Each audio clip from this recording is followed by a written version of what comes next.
بسم الله الرحمن الرحيم الحمد لله رب العالمين والصلاة والسلام على سيد الأنبياء والمرسلين وإسرته الطيبين الطاهرين ولعنة الله على أعدائهم أجمعين.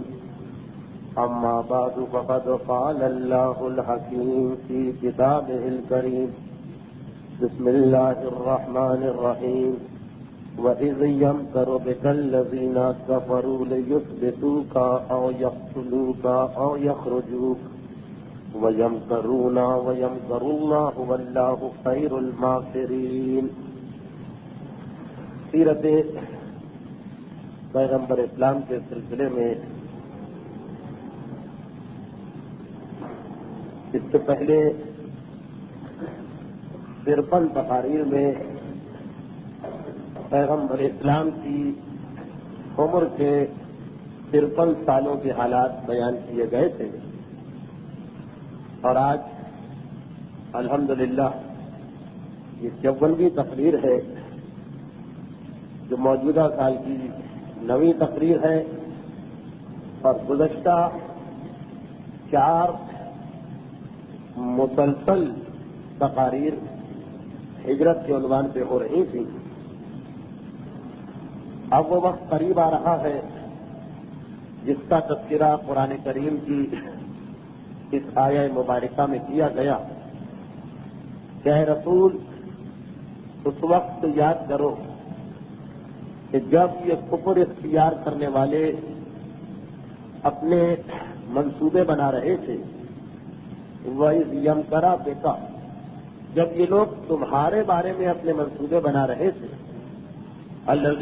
الذین کفروا، اور منصوبہ یہ تھا کہ لیثبتوک، کہ یا تو تمہیں قید کر دیا جائے، اور یقتلوک، یا تمہیں قتل کر دیا جائے، اور یخرجوک، یا تمہیں جلا وطن کر دیا جائے. ویمکرون، یہ سب اکٹھا اس منصوبے میں شریک تھے، لیکن ویمکر اللہ، ان کے مقابلے میں اللہ اپنی تدبیر کر رہا تھا. واللہ خیر الماکرین، اور اللہ سے بہتر تدبیر کرنے والا اور منصوبہ بنانے والا کون ہے؟ تو ہجرت جس پس منظر میں واقع ہوئی، اس کا پورا تذکرہ قرآن کریم کی اس آیت میں آ گیا، لیکن یہ منصوبہ بندی یا یہ میٹنگ جس میں یہ ساری تجاویز پیش کی جا رہی تھی، اس وقت ہوئی کہ جب کفار مکہ ایک مرتبہ یہ منظر دیکھ کے گھبرا گئے کہ مکہ شہر تو خالی نظر آتا ہے. جو ہمارے دشمن تھے، جن کو روزانہ ہم ظلم و ستم کا نشانہ بنایا کرتے تھے، ایک ایک کر کے تقریباً سب مکہ چھوڑ کے چلے گئے.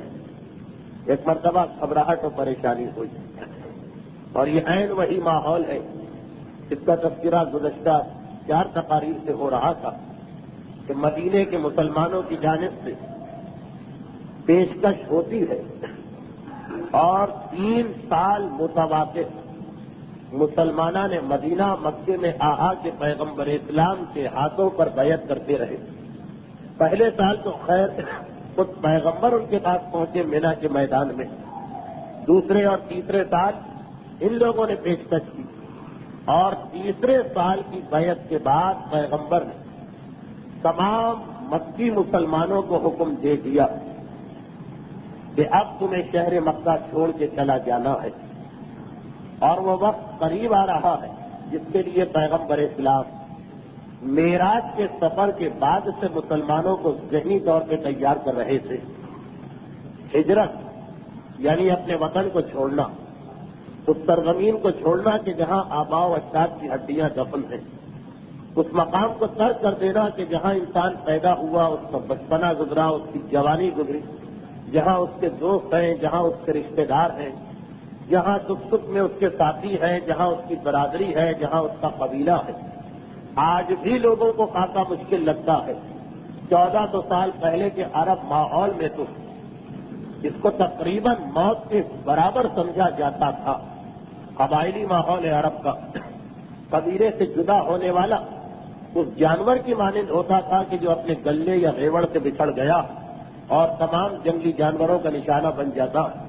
تو اسلام قبول کرنے کے بعد بھی مسلمانوں کو ذہنی طور پہ تیار کرتے کرتے پیغمبر اسلام نے کئی سال گزار دیے.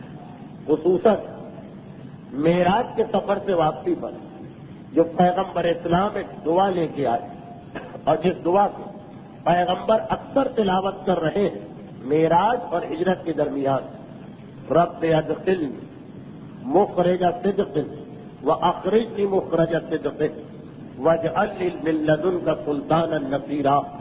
پروردگارا مجھے جس مقام میں داخل کر تو سچائی کے ساتھ، اور جس مقام سے مجھے نکلنا ہو تو سچائی کے ساتھ، اور میرے لیے ایک مددگار مقرر فرما.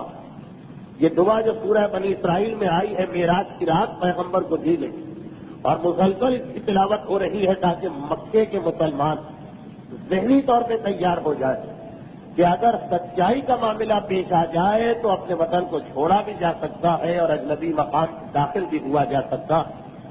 اور اس کے علاوہ اسی عرصے میں پیغمبر اسلام نے 2 یا 3 خواب دیکھے.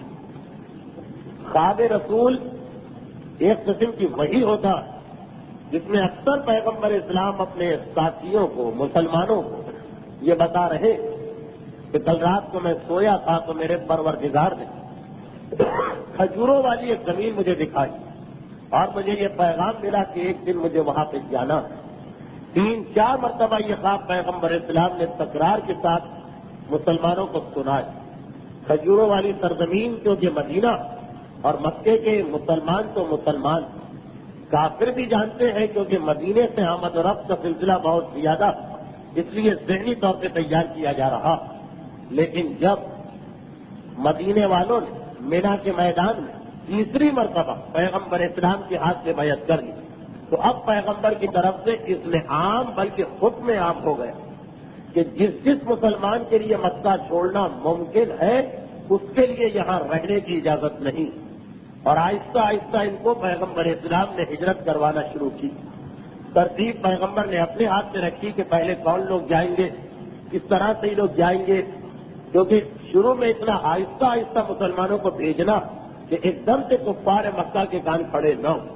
خصوصاً اس سال جو مدینے کے حاجی آئے تھے مینا کے میدان میں ان کی وجہ سے جو گڑبڑ ہوئی تھی وہ آپ نے گزشتہ تقریب میں سنا. تو کفار مکہ پریشان ہے کہ مدینے والوں نے ضرور کوئی سازش کی ہے، یہ ان کے الفاظ ہیں. تو اب پیغمبر اسلام اور یہ چاہتے کہ ایک دم اتنا بڑا قافلہ مکے سے نہ نکلے اور اتنے سارے آدمی نہ نکل جائیں کہ کفار مکہ کے کان پڑے. آہستہ آہستہ پیغمبر بھیج رہے ہیں مدینے کی جانب مسلمانوں کو. اور نوبت یہاں تک آن پہنچی کہ 14 ذی الحجہ سے ہجرت کا آغاز ہوا تھا اور جب پہلی ربیع الاول آئی یعنی ذی الحجہ کا آدھا مہینہ، محرم کا مہینہ اور صفر کا مہینہ، تو 2.5 مہینے کے بعد پورا مکہ خالی ہو چکا. صرف 4 شخصیتیں رہ چکی. پیغمبر ہیں، امیر المومنین ہے حضرت ابو بکر ہے، جناب صہیب رومی. خواتین کو چھوڑ کر ان میں سے اب ہر ایک کے ساتھ خواتین ہیں. یہ 4 شخصیتیں باقی رہ گئی کہ جو ہجرت کر سکتے ہیں اور انہوں نے ابھی تک ہجرت نہیں کی. ہاں کچھ ایسے مسلمان تھے کہ جو آخر تک ہجرت نہیں کر سکے، یہاں تک کہ پھر مکہ فتح ہو گیا. اس کا تذکرہ قرآن میں بھی ہے کہ ان کو معاف کر دیا گیا تھا. مردوں میں سے کمزور لوگ، عورتیں اور بوڑھے، ان کے لیے ہجرت کو واجب قرار نہیں دیا گیا. ان کو چھوڑ کر باقی صرف 4 شخصیتیں ایسی رہ گئی جو ہجرت کر سکتی ہیں، لیکن پہلی ربیع الاول تک انہوں نے ہجرت نہیں کی کیونکہ انہیں سب سے آخر میں ہجرت کرنا ہے. اب 2.5 مہینے میں پورا مکہ خالی ہوا. 1-1, 2-2, 4-4, 5-5 کر کے لوگ جا رہے. شروع میں تو احساس نہیں ہو سکا مکے کے کافروں کو، لیکن ایک وقت آیا کہ انہیں معلوم ہو گیا کہ کچھ نہ کچھ ہو رہا. چنانچہ اس کے بعد پھر انہوں نے سختیاں شروع کی. اب ہجرت کہاں؟ سب سے پہلے کس نے ہجرت کی؟ اس میں تاریخ بتاتی کہ موصب ابن عمیر پہلی شخصیت ہے جنہوں نے ہجرت کی تھی. البتہ ان کو مہاجروں کی فہرست میں اس لیے نہیں گنا جاتا کہ وہ تبلیغ کے لیے گئے تھے اور پیغمبر نے ان کو 1 سال کے لیے مدینے بھیجا تھا. بعد میں حکم دیا کہ اب وہیں رہ جاؤ، واپس نہ آنا. اس کے بعد موسم کے بعد جنہیں ایک طریقے سے 1 سال کے معاہدے پر یا کانٹریکٹ پر مدینہ بھیجا گیا، وہ اس نیت سے نہیں نکلے تھے کہ اب میں جا رہا ہوں تو مجھے واپس نہیں آنا۔ اس کے بعد ہجرت کرنے والوں میں سب سے پہلا نام ہے جناب ابو سلمہ کا۔ یہ کہا جاتا کہ پہلا مسلمان مرد جس نے مدینے کی طرف ہجرت کی وہ ابو سلمہ ہے، اور پہلی مسلمان عورت کہ جس نے مدینے کی جانب ہجرت کی وہ انہی کی بیوی ام سلمہ ہے۔ ابو سلمہ بہت شروع میں مدینے والے جو آخری بیعت کر کے گئے تھے اس سے بھی پہلے ہجرت کر چکے تھے مدینے کی جانب، یعنی آپ اجازت ملنے سے پہلے۔ اور ابو سلمہ کی ہجرت کیونکہ پہلی ہجرت ہے اس لیے ذرا اس کا تذکرہ کر دیا جائے۔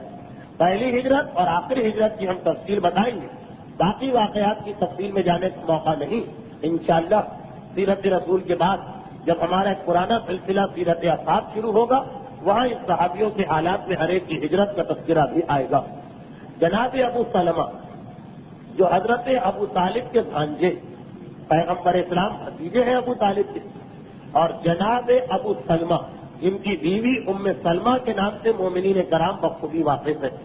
یہ جناب خدیجہ طاہرہ کے بعد پیغمبر اسلام کی ازواج میں سب سے زیادہ فضیلت رکھتی، یہی حدیث قصہ کی راوی ہے جو اہل سنت کی کتابوں میں حدیث قصہ آئی ہے وہ ام سلمہ کے حوالے سے آئی، اور یہی روز عاشور شہر مدینہ میں پیغمبر اسلام کو خواب میں دیکھنے والی یہ ام سلمہ، ان کی شادی ابو سلمہ سے ہوئی۔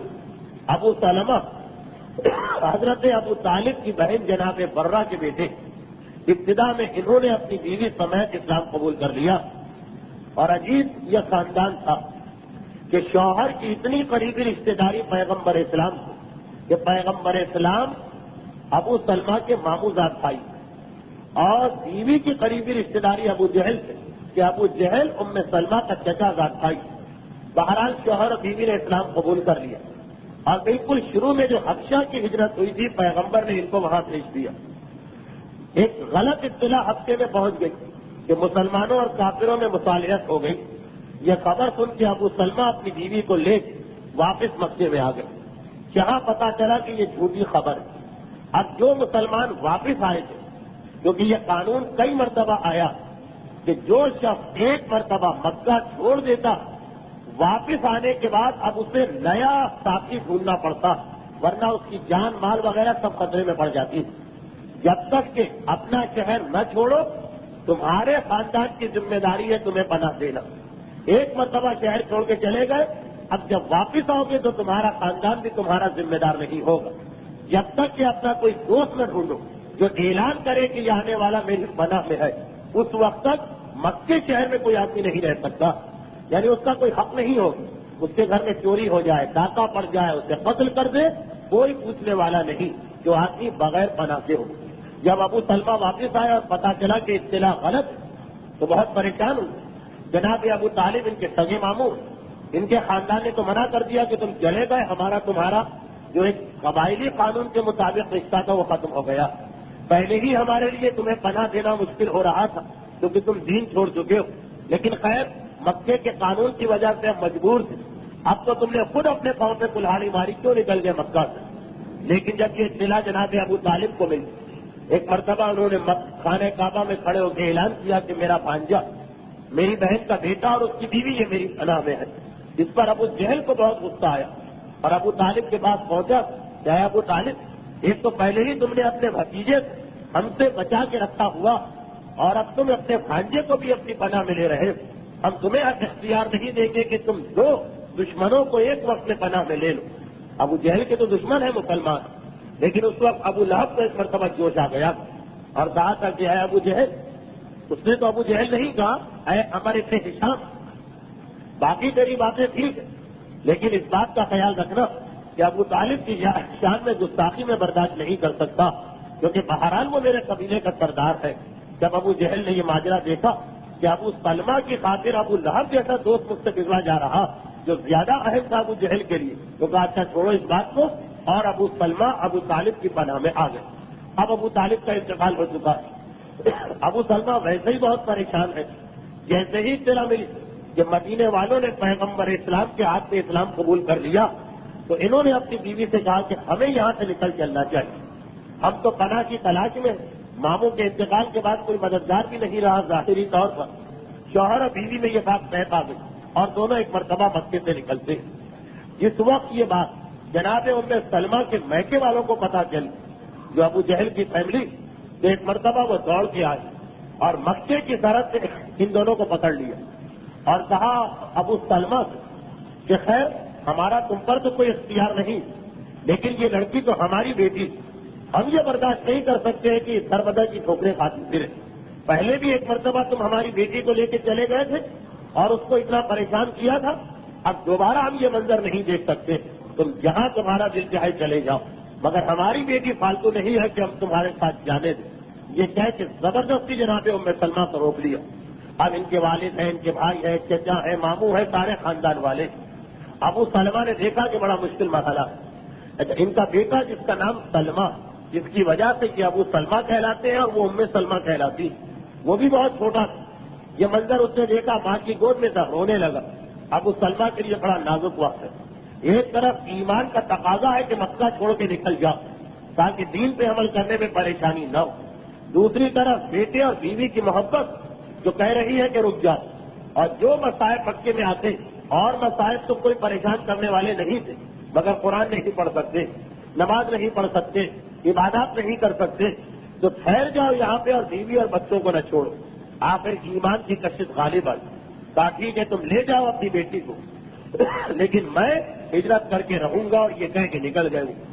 ابو سلمہ مدینے پہنچی، ابھی تک مدینے میں کوئی مسلمان نہیں آیا، یہاں تک کہ موسیٰ ابن عمیر بھی مدینے ابھی تک نہیں پہنچے تھے۔ مدینے کے باہر ان کا ایک پرانا دوست تھا، اس کے مکان میں جا کے رہے قبا میں۔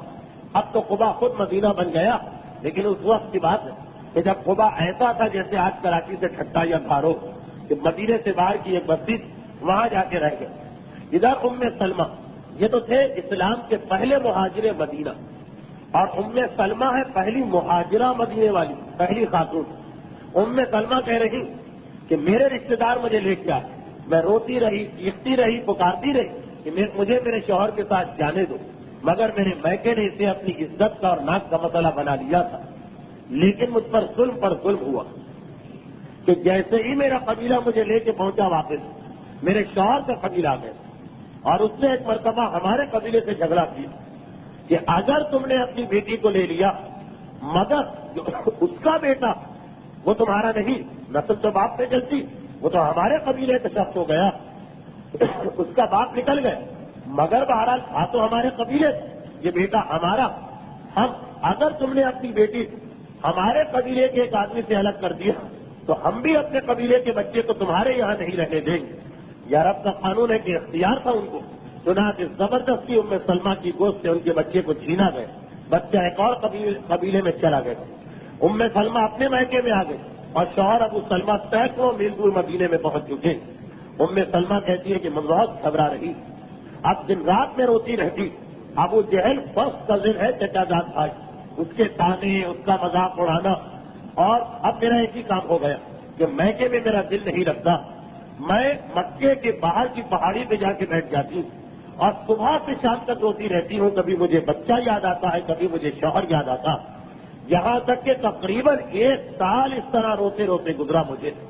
اور اسی دوران حج کی تاریخیں قریب آنے لگی، 1 سال گزر گیا، آخر میرے قبیلے کے ایک نوجوان کو مجھ پر رحم آیا، اس نے جا کے میرے باپ اور چچا اور ماموں کو غیرت دلائی کہ تمہیں کیا ہو گیا، روتے روتے یہ مر جائے گی تمہاری بیٹی، کیوں تم اسے اس کے شوہر سے جدا کرتے ہو؟ ایسی تقریر کہی کہ انہیں بھی غیرت آ گئی، اور انہوں نے مجھ سے کہا کہ ٹھیک، ہمارا تمہارا کوئی تعلق نہیں رہے گا، ہم تمہیں آزاد کر دیتے ہیں، ہمارے ساتھ رہنا چاہو تو ٹھیک، جانا چاہو تو ہم تم کو روکتے نہیں، لیکن پھر ہمارا تمہارا کوئی تعلق نہیں۔ جس طریقے سے بعض اوقات لڑائی جھگڑے میں ایسے جملے باپ آج بھی کہہ دیتے ہیں عالم اسلام میں کہ گھر تمہارے لیے حاضر، ہم تمہیں نہیں نکال رہے، ہم تمہاری مدد کریں گے، جانا چاہو تو روکیں گے نہیں، لیکن جاؤ تو یہ سوچ کے جاؤ کہ باپ چچا ماموں سب سے رشتہ ختم۔ ام سلمہ کہتی کہ بہرحال شوہر کا گھر اور پھر یہ کفر کا گھر ہے جس میں میں رہ رہی ہوں، شوہر کا گھر بھی ہے اور ایمان کا گھر بھی ہے، وہ میرے لیے زیادہ اہم۔ میں نے کہا ٹھیک ہے، میں یہ ساری قربانی دے دوں گی۔ ایک مرتبہ میں اپنے گھر سے نکلی، یہ جو میرے قبیلے کا ایک نوجوان میرے کام آیا تھا، اس نے اب جا کے میرے شوہر کے قبیلے والوں کو غیرت دلائی کہ تمہیں کیا ہو گیا، ایک ماں سے اس کے بچے کو تم نے الگ کر دیا اور ماں شہر چھوڑ کے جا رہی، اب تو واپس کر دو اس کا بچہ۔ انہیں بھی غیرت آ گئی اور انہوں نے میرے بچے کو میرے سپرد کر دیا۔ میں نے دیکھا کہ وہ جو 1 سال پہلے کھیچم تانی ہوئی تھی کہ میرا بیٹا مجھے اپنے ساتھ لے جا رہا تھا، میری سسرال میرے بچے کو کھینچ رہی تھی، اس کے نتیجے میں جو بازو اتر گیا تھا تو اس کا علاج بھی نہیں کرایا، چنانچہ جناب سلمہ کا ساری زندگی ایک بازو خراب رہا، وہی جو بچپنے میں اس واقعے کے نتیجے میں بازو اترا تھا۔ خیر اب میں اکیلی چلی، دیکھیے کتنے جذبے کی بات ہے کہ مدینے جانا ہے مجھے، جو اس زمانے کے اعتبار سے جیسے دوسری دنیا، اکیلی عورت، میں کے والے تو صاف انکار کر چکے ہیں کہ ہمارا تمہارا کوئی رشتہ نہیں رہا، سسرال والے پہلے ہی دشمن ہو رہے، اکیلی عورت، مگر کہا ٹھیک ہے کوئی بات نہیں، دین کی خاطر یہ تھی مجھے گوارا، اور اکیلے عزم کر کے چلی۔ مگر پروردگار عالم پہلے امتحان لیتا، جب ایک مومن امتحان میں ثابت قدم ہوتا تو پھر پروردگار عالم اس کی مدد کرتا۔ جناب ام سلمہ نکل آئی گھر سے، باپ چچا ماموں بھائی سب کو چھوڑ کر، اور ایسا بھی نہیں کہ پڑوس میں سسرال ہے وہاں جانا، مدینے اکیلے جانا، میں جاؤں گی اکیلے، سواری کا جانور تک ساتھ نہیں، مگر نکل آئی۔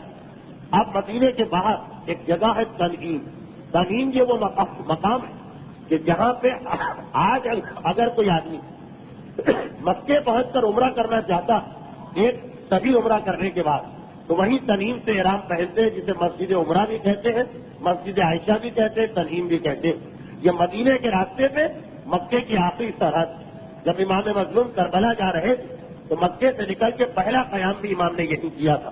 تنعیم تک تو میں پہنچ گئی، تنعیم پہ مکہ ختم ہو گیا، اب میں جنگل میں کھڑی اور پریشان سے کیسے جاؤں۔ اتفاق سے کافروں میں سے ایک عثمان ابن طلحہ وہاں سے گزرا، ایک عجیب منظر اس نے دیکھا، مکے کے اعتبار سے بڑا عجیب، اکیلی عورت چھوٹے سے بچے کو گود میں لیے کھڑی اور مکہ شہر چھوڑ چکی ہے اور آگے کی جانب جا رہی، یہ تو سارا صحرا۔ گھبرا کے پوچھا بہن تمہیں کہاں جانا؟ میں نے اپنا واقعہ سنایا۔ اگرچہ یہ شخص اسلام کے انتہائی دشمنوں میں تھا اور بعد میں بھی ثابت ہوا، لیکن اس وقت ایک مرتبہ اس کے دل میں رحم آئے، کہا میں تمہیں مدینے پہنچا کے آتا ہوں۔ مدینے کچھ میل 2 میل 5 میل کی بات نہیں، آج بھی مدینے کا فاصلہ 450 کلومیٹر، اس زمانے میں اور بھی زیادہ لگتا تھا یہ فاصلہ۔ میں تمہیں مدینے چھوڑ کے آتا ہوں، تم اکیلی کہاں جاؤ؟ اپنی سواری کا جانور دیا اور بڑی احترام کے ساتھ ام سلمہ کو مدینے پہنچا کے آیا، وہ بستی تک پہنچایا۔ ام سلمہ کہتی ہے کہ تمام راستے اتنی شرافت کا سلوک کیا کہ میں نے اس کے بعد بہرحال اس کے حق میں دعا کی کہ جب کبھی آرام کا وقت آتا سواری کو بٹھا کے کونے میں چلا جاتا، بے پردگی نہ ہونے پائے، کھانے کا وقت آتا تھا سامان مہیا کر کے کونے میں چلا جاتا، صبح جانے کا وقت آتا تھا سواری تیار کرا کے پھر ایک مرتبہ پردہ کر لیتا۔ غرض یہ کہ ایک نگاہ بھی اس نے مجھ پہ نہیں ڈالی، یہاں تک کہ مدینے کے باہر قباء تک اس نے مجھے پہنچایا اور پھر ایک جگہ روک کے کہا وہ سامنے محلہ دیکھ رہی، اسی محلے کے اندر تمہارے شوہر کے دوست رہتے، اب مجھے اجازت دو، اور وہیں سے وہ واپس چلے آئے۔ میں آگے بڑھی، شوہر بہرحال اتنے ہی بے چین تھے جتنی ام سلمہ، شوہر نے استقبال کیا اور پھر شوہر اور بیوی اس بستی میں جب رہ گئے تو اتنی پسند آ گئی یہ بستی کہ جب پیغمبر مدینے میں آ بھی گئے، سارے مسلمان مہاجرین کو شہر میں بلا بھی لیا، شہر کی مختلف دکانیں، زمینیں اور مکانات ان میں تقسیم بھی کی۔ ام سلمہ اور ابو سلمہ نے کہا اللہ کے رسول ہم قباء ہی میں رہنا چاہتے ہیں، یہ محلہ ہم کو پسند آ گیا، اور پھر پیغمبر اسلام سے شادی تک ام سلمہ یہیں پہ رہی۔ کیونکہ میرا موضوع ام سلمہ کی زندگی نہیں، اس لیے اس سے زیادہ جو حالات ہیں وہ بیان کرنا اس وقت موضوع سے خلاف ہو جائے گا۔ تو یہ پہلا مہاجر مرد ہے اور یہ پہلی مہاجر خاتون، لیکن یہ دونوں نے ہجرت کی تھی، وہ جو مدینے والوں نے کھلی پیشکش کی تھی اس سے پہلے کی بات ہے۔ اس کے بعد پھر مدینے والے آئے، پیغمبر اسلام کے ہاتھ پر بیعت کی 72 آدمیوں نے، پیغمبر نے 5 شرطیں ان کے سامنے رکھی، اور پھر جب وہ گئے مدینے والے تو ایک مرتبہ پیغمبر نے آپ مکے میں اعلان عام کیا کہ جس طرح ام سلمہ اور ابو سلمہ ہجرت کر کے چلے گئے، اے مکے والوں اب تم پر ہجرت واجب ہو گئی سوائے مجبوری کی، اور کوئی مسلمان مکے میں قیام نہیں کر سکتا۔ ابو سلمہ اور ام سلمہ تک ہجرت واجب نہیں ہوئی، اچھا ادھر مدینے کے مسلمان، آپ نے گزشتہ منگل کو سنا کہ بڑے جوش و خروش کے ساتھ مدینے میں تبلیغ بھی کر رہے ہیں اور تیاری بھی کر رہے ہیں کہ مکے کے اتنے سارے مسلمان آئیں گے تو ان کو کس طریقے سے ہم رکھیں گے. اور یہ ابتدائی مرحلے میں یہ طے پا گیا کہ پیغمبر کے آنے تک جتنے بھی مہاجر آئیں گے ان کو ایک ساتھ رکھا جائے گا. کسی کی جو زمین ہے، باغات ہے، اس میں ہم رکھیں گے خیموں. پھر پیغمبر آنے کے بعد جس طرح سے چاہے ان کو جگہ دیں. سب ذہنی طور پہ تیار. اور ادھر مکے سے پیغمبر نے مسلمانوں کو بھجوانا شروع کر دیا. سب سے پہلا جو گروہ نکلا اس میں وہ غلام تھے کہ جو انتہائی مظالم میں مبتلا تھے. بلال حبشی، عمار یاسر اور اسی طرح کے 3-4 غلام پہلے گروہ میں پیغمبر نے ان کو بھجوایا. اور بعض علماء کہتے ہیں کہ اسی وقت کو واقعہ پیش آیا جو قیامت تک کے لیے تقیہ کی ایک دلیل بنا. اس میں اختلاف ہے کہ یہ واقعہ کب پیش آیا، لیکن علامہ مجلسی حیات القلوب میں لکھتے ہیں کہ یہ واقعہ اسی وقت پیش آیا کہ جب پیغمبر نے ہجرت کو واجب کر دیا اور عمار یاسر وغیرہ نکلے. تو جس وقت عمار یاسر اور بلال حبشی وغیرہ نکلے تو ایک ساتھ تو کوئی بھی نہیں جاتا. اگر کہ پیغمبر بتائیں بھی کہ تم 10 کو مدینے ایک ساتھ جانا، مگر یہ مکے سے لے کر باہر ایک صحرا میں جگہ مقرر کر لیتے کہ اتنے بجے سب وہاں پہنچ جائے. اپنے گھر سے وہاں تک سب الگ الگ نکلتے. جناب عمار یاسر جب نکل رہے تو شبہ ہو گیا مکے کے کافروں سے اور انہوں نے ایک مرتبہ عمار یاسر کو پکڑ لیا. وہ سارا غم اور غصہ جو بھرا ہوا تھا مینا کے میدان کی ناکامی کا، اب ایک مرتبہ عمار یاسر کو پکڑ لیا اور ان سے پوچھنے لگے کہ بتاؤ تمہارا کیا ارادہ. اتنا مجبور کیا کہ عمار یاسر کو مجبوراً بات چھپانے کے لیے کہ ہجرت کا راز نہ کھل جائے یہ ظاہر کرنا پڑا کہ میں اسلام کو چھوڑ چکا ہوں اور میں تو تمہارا ہی جیسا ہوں اور ان بتوں کو خدا ماننے والا ہوں. یہ جب عمار یاسر نے کہہ دیا تو کافر مکے کے کافر خوش ہو گئے.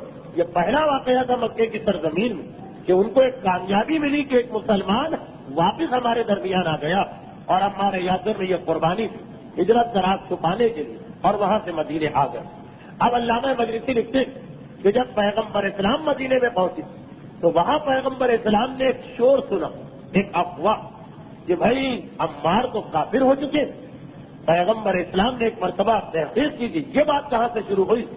تو لوگوں جب تحقیق کی تو پتہ چلا کہ لوگوں کی زبان پہ یہ جملہ آیا فقط اس لیے کہ مکے سے نکلتے نکلتے عمار نے کفر کا کلمہ اپنی زبان سے کہہ دیا.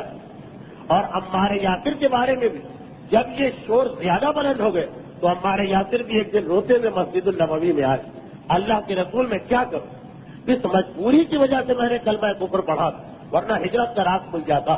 تو پیغمبر اسلام نے مسکرا کے کہا اے عمار لوگوں کو کہنے یہ غلط کہہ رہے اس لیے کہ تمہارے بارے میں سورہ نحل کی آیت نازل ہوئی الا من اکرہ قلبہ الا من اکرہ وقلبہ مطمئن بالایمان. اس انسان پہ کوئی برا بھلا نہیں کہہ سکتا کہ جس کو مجبور کیا جائے کفر کا کلمہ کہنے پر جبکہ وہ دل میں مطمئن ہو ایمان پر. الا من اکرہ جسے مجبور کیا گیا وقلبہ مطمئن بالایمان سورہ نحل کی آیت اور اس کا دل مطمئن ہے ایمان پر اس میں کوئی لعنت ملامت نہیں ہے، اس میں کوئی برائی نہیں ہے. اللہ کی بارگاہ میں اس کا ایمان قبول. اے عمار پروردگار نے تمہارے بارے میں اس آیت کو نازل کیا جس کے بعد پھر مدینے والوں کی حالت بدلی. کہا کل تک عمار کو برا سمجھ رہے تھے اور کہا آج ہر آدمی عمار کو رشک سے دیکھ رہا کہ جس کے بارے میں قرآن کی آیت اتر رہی. تو یہ اس واقعے کے بارے میں یہ آیت تو عمار یاسر کے بارے میں آئی اور تقیہ کے بارے میں آئی ہے کہ مجبوراً زبان سے اگر غلط بات کہنا پڑے جبکہ دل مطمئن ہو تو ایمان باقی. تو اس میں 2 روایتیں. ایک روایت یہی ہے کہ یہ ہجرت کے موقع پہ نازل ہوئی، وہ واقعہ آپ نے سن لیا. البتہ بعض علماء کہتے ہیں کہ نہیں یہ آیت اس وقت آئی تھی جب عمار یاسر کے باپ اور ماں کو ابو جہل نے شہید کیا تھا اور عمار یاسر کو بھی شہید کرنے جا رہا تھا. اس وقت انہوں نے اپنے باپ اور ماں کو دیکھ کے ان کے میتوں کو دیکھ کے بے اختیار ابو جہل کے حق والا کلمہ کہہ دیا تھا. تب یہ آیت نازل ہوئی. بہرحال 2 قول ہیں. ایک تفصیل یہی کہ ہجرت کے موقع پہ یہ آیت نازل ہوئی.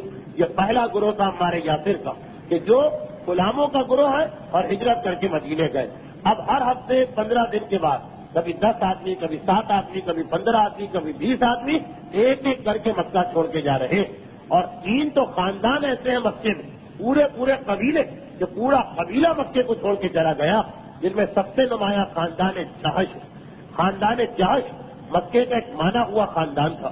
یہ بھی پیغمبر اسلام کے بہت قریبی رشتے دار تھے، کیونکہ جناب جہش کی شادی پیغمبر اسلام کی پھوپھی سے ہوئی تھی، اور پھوپھی بھی وہ کہ جن کا مقام بہت زیادہ بلند، اس لیے کہ جناب عبد المطلب کے 10 بیٹے اور 6 یا 7 بیٹیاں تھیں، مگر ان سب کی مائیں الگ الگ تھیں.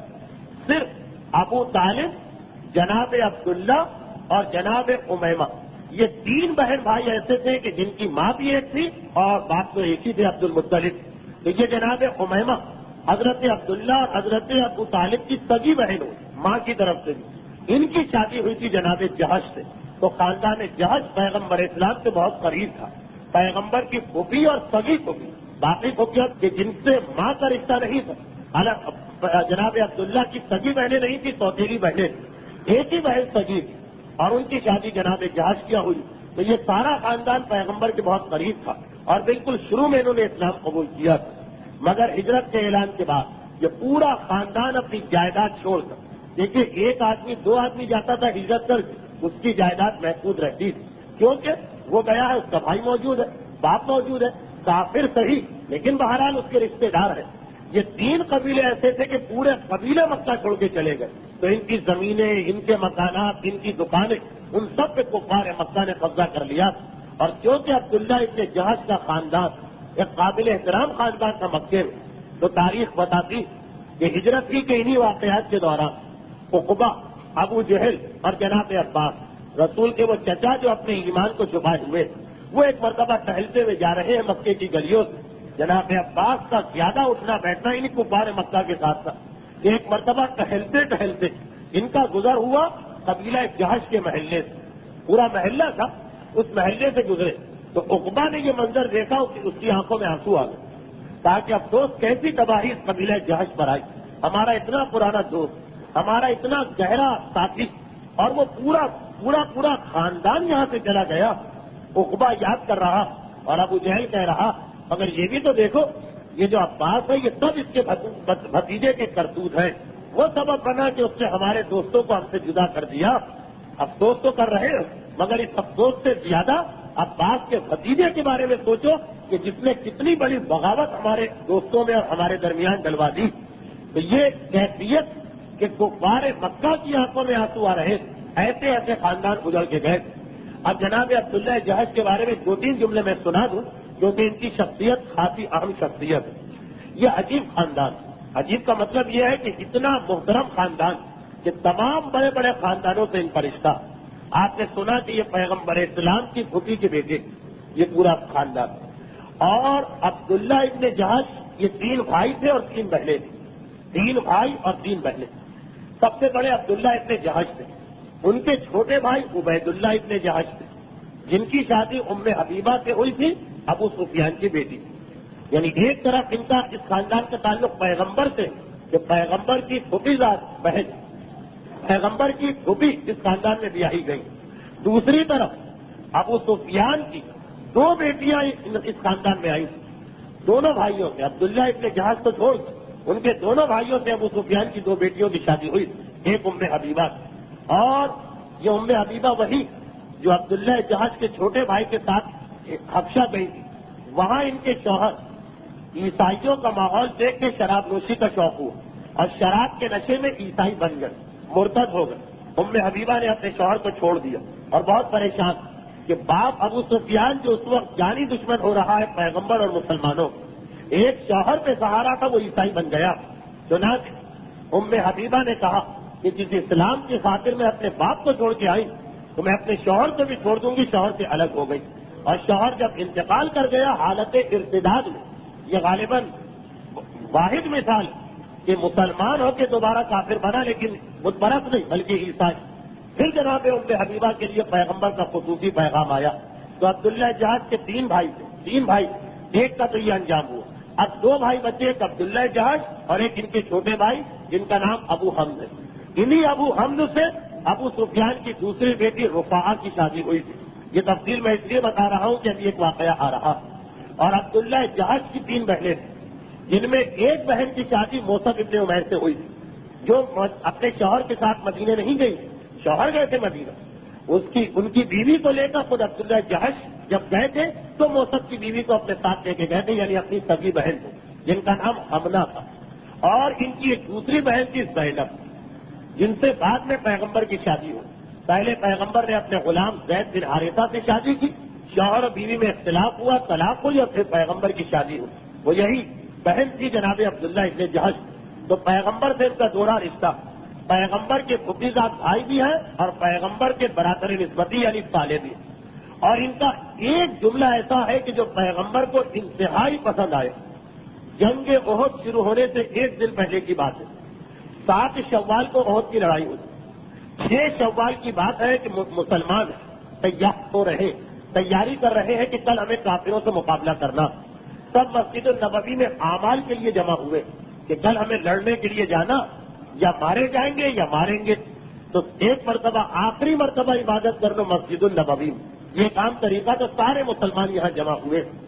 اچھا، میں ایک مرتبہ اپنی اس تقریر کو روک کے ایک بات کہہ دوں موضوع سے ہٹ کر، کہ آپ میں سے جن صاحبان ایمان مدینے میں میدان احد کی زیارت کا موقع ملا، وہ تو میرے جملوں کو فوراً سمجھ جائیں گے، اور انشاءاللہ پروردگار ہم سب کی یہ دعا قبول کرے گا کہ ایک ایک مومن کو یہ زیارتیں نصیب ہوں، تو آپ جب جا کے دیکھیں گے تو اس وقت میری یہ بات سمجھ میں آئے گی۔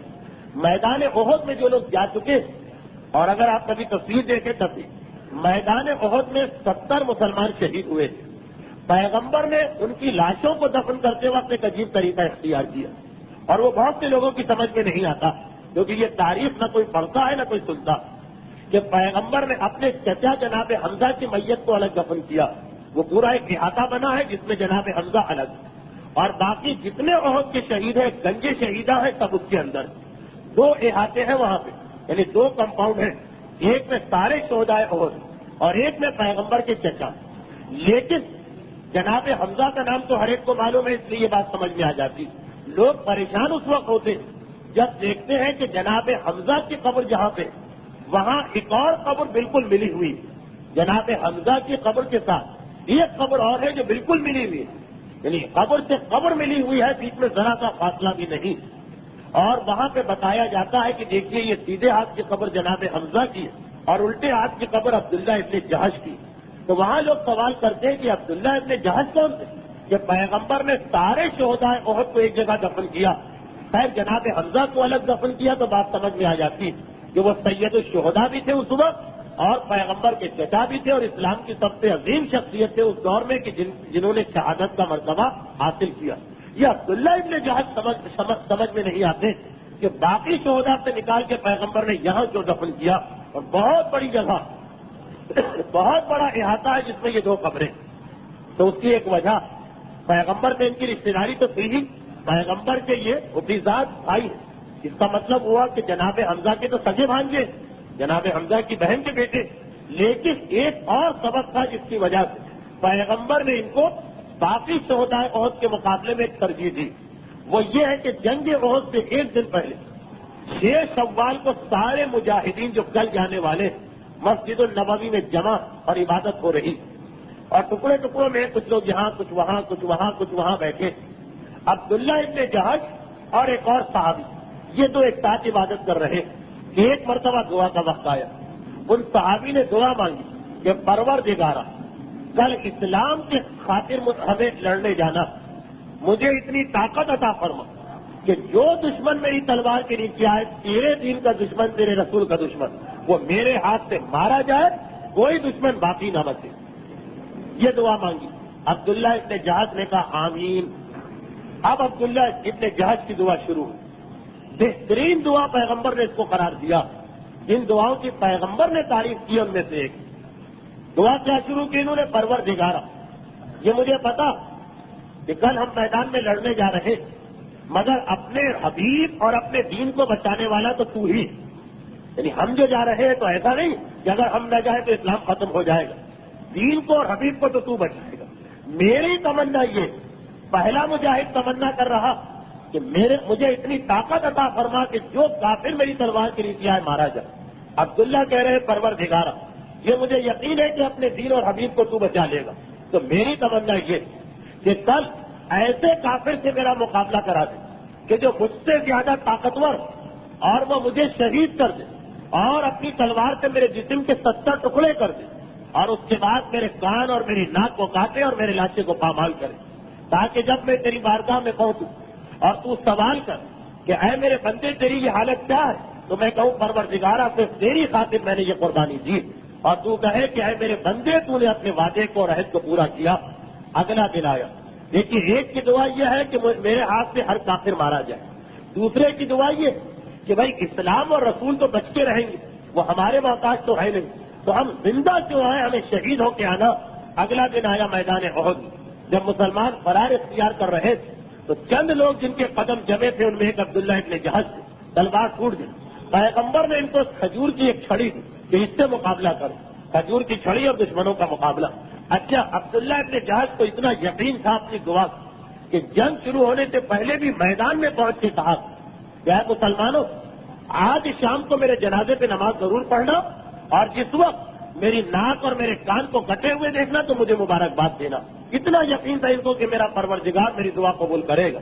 کھجور کی چھڑی سے مقابلہ کیا، اور جب میدان احد کا معرکہ ختم ہو گیا تو ایک یا جناب حمزہ کا لاشا تھا کہ جسے پامال کیا گیا تھا اور ناک و کان کاٹے گئے تھے، یا ایک عبداللہ ابن جہش کا لاشا تھا کہ جن کی دعا کو خدا نے قبول کیا، اور پیغمبر اسلام نے کہا کہ دونوں لاشیں ایک جیسے، اس لیے دونوں کو ایک ہی مقام پہ دفن کیا جائے۔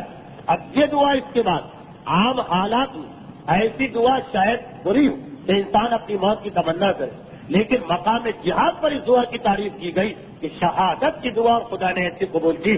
تو یہ واقعہ اس لیے بھی ضمن آ گیا کہ دیکھیے ہماری اور آپ کی کیفیت ہوتی کہ ہم یہ چاہتے ہیں کہ ہم دین کے لیے کام تو کیے جائیں مگر کبھی ہمیں کوئی نقصان نہ اٹھانا پڑے دین کے لیے، اسی لیے جہاں کہیں کوئی نقصان پہنچنے لگتا ہم گھبرا کے شکایت کرتے ہیں پروردگارہ یہ کیا ہو رہا۔ ہم نماز پڑھنے والے، روزہ رکھنے والے، خمس نکالنے والے، حج کرنے والے، ہماری عورتیں پردے دار، ہمارے چہرے پہ داڑھی، ہم گانے سے بچے، ہم غیبت سے بچے، ہم لہو و لعب سے بچے، ہم حرام چیزوں سے بچے، تیرے دین کا پیغام آگے پہنچائے، مگر ہم پر تہمتیں لگ رہی، ہم پر الزامات لگ رہے، ہماری برائیاں کی جا رہی۔ پروردگارہ دشمنوں سے ہمیں اس طرح بچا لے کہ ہم تیرے دین کا کام بھی کریں اور کوئی نقصان بھی نہ پہنچے، یہ ہماری دعا۔ اور عبداللہ جہش کی دعا کیا ہے کہ پروردگارہ جتنی زیادہ ہو سکے مجھ سے اس دنیا میں قربانی دے لے تاکہ قیامت کے میدان میں میں سرخرو تیرے پاس پہنچوں۔ اور پیغمبر کو دعا بھی پسند آئی اور ایسی کہ سارے شہدائے احد سے ہٹا کر عبداللہ جہش کو اپنے چچا جناب حمزہ کے پہلو میں دفن کیا۔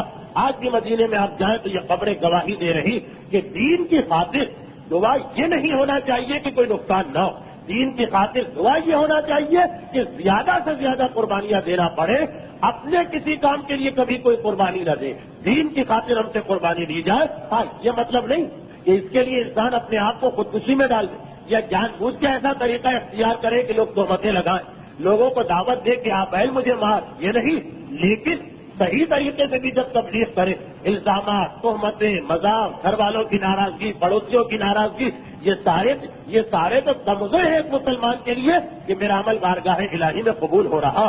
عبداللہ ابن جہش وہ عظیم شخصیت تھی کہ جو اپنے پورے خاندان کو ہجرت کرا کے لے چلے، پورے خاندان کو کہا کہ چلو ہمارے ساتھ، 3 بہنیں ساتھ ہیں، جن میں سے ایک بہن وہ ہے جو پیغمبر کی بیوی بننے والی، ایک بہن وہ ہے کہ جو خود موصب ابن عمیر کی بیوی، موصب کا مقام تو آپ نے سن لیا 3 ہفتے پہلے، اور تیسری ان کی بہن عبد الرحمان ابن عوف کی بیوی۔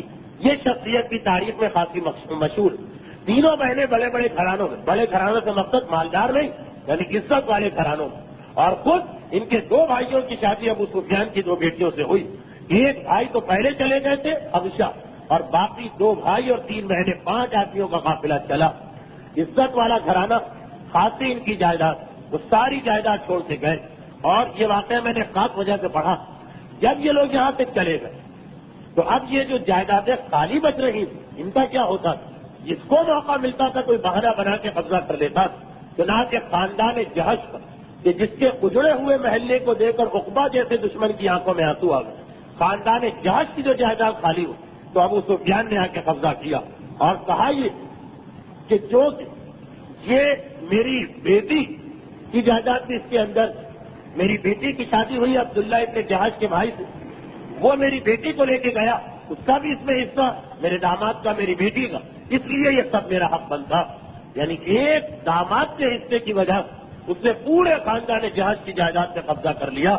پیغمبر اسلام نے جب مکہ فتح کیا، بلکہ مکہ فتح کرنے سے 1 سال پہلے ابو سفیان نے اسلام قبول کر لیا تھا، تو ایک مرتبہ خاندان جہاز نے شکایت کی کہ اللہ کے رسول یہ اسلام ظاہر کر رہا ہے اور ہماری جائیداد پہ قبضہ کر کے بیٹھا، آپ اب تو اس سے کہیے کہ ہماری مکے کی جائیداد چھوڑ دیں. تو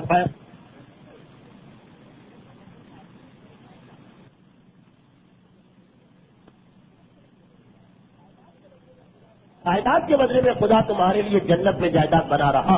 خاندان جہاز کہتا ہے اللہ کے رسول اس سے زیادہ بڑی خوشخبری کیا. پھر جب مکہ فتح ہو گیا ایک مرتبہ پھر انہوں نے کہا اللہ کے رسول چلے وہ تو بات اس وقت تک ہم مکے میں نہیں آئے تھے، اب تو ہم واپس اپنے شہر میں آ گئے. پیغمبر اسلام نے اب کوئی جواب نہیں دیا. باقی مسلمانوں نے کہا کیا ہے خاندان جہاز، دیکھیے یہ عبداللہ ابن جہاز تو شہید ہو چکے ہیں جنگ احد میں، یہ تو ان کے بعد کی بات ہے. کیا ہے خاندان جہاز، دیکھو اللہ کے رسول اس بات کو پسند نہیں کر رہے کہ جو تم نے راہ خدا میں دے دیا واپس مانگ رہے، جو اپنے اجر کو کم کرتے ہو. عبداللہ جہاز کا انتقال ہو گیا شہادت والی، تم جو اپنے ثواب کو کم کرتے ہو. پھر یہ مسئلہ ختم ہوا. لیکن اس واقعے نے بتایا ہم کو کہ ابھی آپ کے ذہن میں ایک سوال پیدا ہوا ہوگا میری اس وقت کی تقریر سن کر اور گزشتہ منگل کی، کہ اتنے ابھی جو مکے سے نکل رہے شروع میں تو پتہ نہیں چلا ہوگا، لیکن کسی مرحلے پہ جا کے تو کفار مکہ کو پتہ چل گیا ہوگا کہ کیا ہو رہا. تو پھر اس کے بعد انہوں نے کیوں نہیں روکا؟ ایک سبب یہ بھی تھا کہ بہت سے تو ایسے کافر تھے جو خوش ہو رہے تھے کہ مسلمان جا رہے ہیں، اچھا چلے جائیں ہمیں ان کی جائیدادیں مل رہی. وہ جو بڑے سخت کافر تھے 10-12 سردار، یہ سرداروں کا کام تو ہے نہیں کہ گلی میں پہرے لگائیں اور محلوں میں جا کے کرسی بچھا کے بیٹھ جائیں، وہ تو حرم میں بیٹھتے. یہ کام تو ان کے خاندان کے چھوٹے لوگ کرتے. تو ان کو تو ایک اچھا موقع مل رہا کہ ہم کیوں روکیں ان مسلمانوں کو، اچھا یہ نکل جائے، جتنے یہ جائیں گے اتنا ان کی جائیداد ہم کو ملے گی. تو یہی سبب ہے کہ سرداران قریش کی تو خواہش ہے کہ یہ جو جانے والے ہیں ان میں سے کوئی نہ جانے پائے. چنانچہ جس کو اطلاع ملتی ہے وہ تو پکڑ کے لے آتا ہے. جیسے آپ کو یاد ہوگا ابو جہل اپنے بھائیوں کو کس طرح لے کے آ گیا. لیکن ان سرداروں میں سے جو لالچی ہے یا یہ کہ جو سرداروں کے ماتحت چھوٹے آدمی، وہ یہ دیکھنے کے باوجود کہ فلاں شخص اپنا گھر چھوڑ کے جا رہا، اطلاع نہیں کرتے ہیں اوپر کے روک لو تاکہ یہ چلا جائے اور اس کا مکان ہم کو مل جائے. تو خیر اس پیسے کی لالچ کا مسلمانوں کو یہ فائدہ ملا کہ 1-1, 2-2, 5-5, 7-7 کر کے سارے مسلمان مکہ چھوڑ کے چلے گئے. یہاں تک کہ اب مکے میں صرف وہ لوگ رہ گئے جو ہجرت کر ہی نہیں سکتے. خاندان کی سختیاں تھیں یا اتنے ضعیف تھے کہ یہ سفر طے نہیں کر سکتے ہیں مکے سے مدینے کا، یا اکیلی عورتیں، جن عورتوں نے اپنے خاندان میں صرف اکیلی عورت نے اسلام قبول کیا یا وہ عورتیں رہ گئی.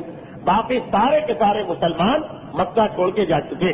کمزور لوگ اور وہ لوگ کہ جو سفر کے قابل نہیں، جن کے خاندان کی سختیاں. ہاں اسی طرح 7 آدمی اور جو مکے سے نکل تو گئے مگر یہ راستے میں پکڑے گئے یا مدینے سے ان کو پکڑ کے بلا لیا گیا، جن میں سے کچھ کے واقعات اپنے سنے. باقی سارا مکہ خالی ہو گیا ربیع الاول کی ماہ سفر کی آخری راتیں آنے تک. ماہ سفر کی آخری رات آئی 2.5 مہینے میں سارا مکہ خالی ہو گیا. صاحب اختیار لوگوں میں صرف 4، رسول، علی، حضرت ابو بکر اور جناب صہیب رومی.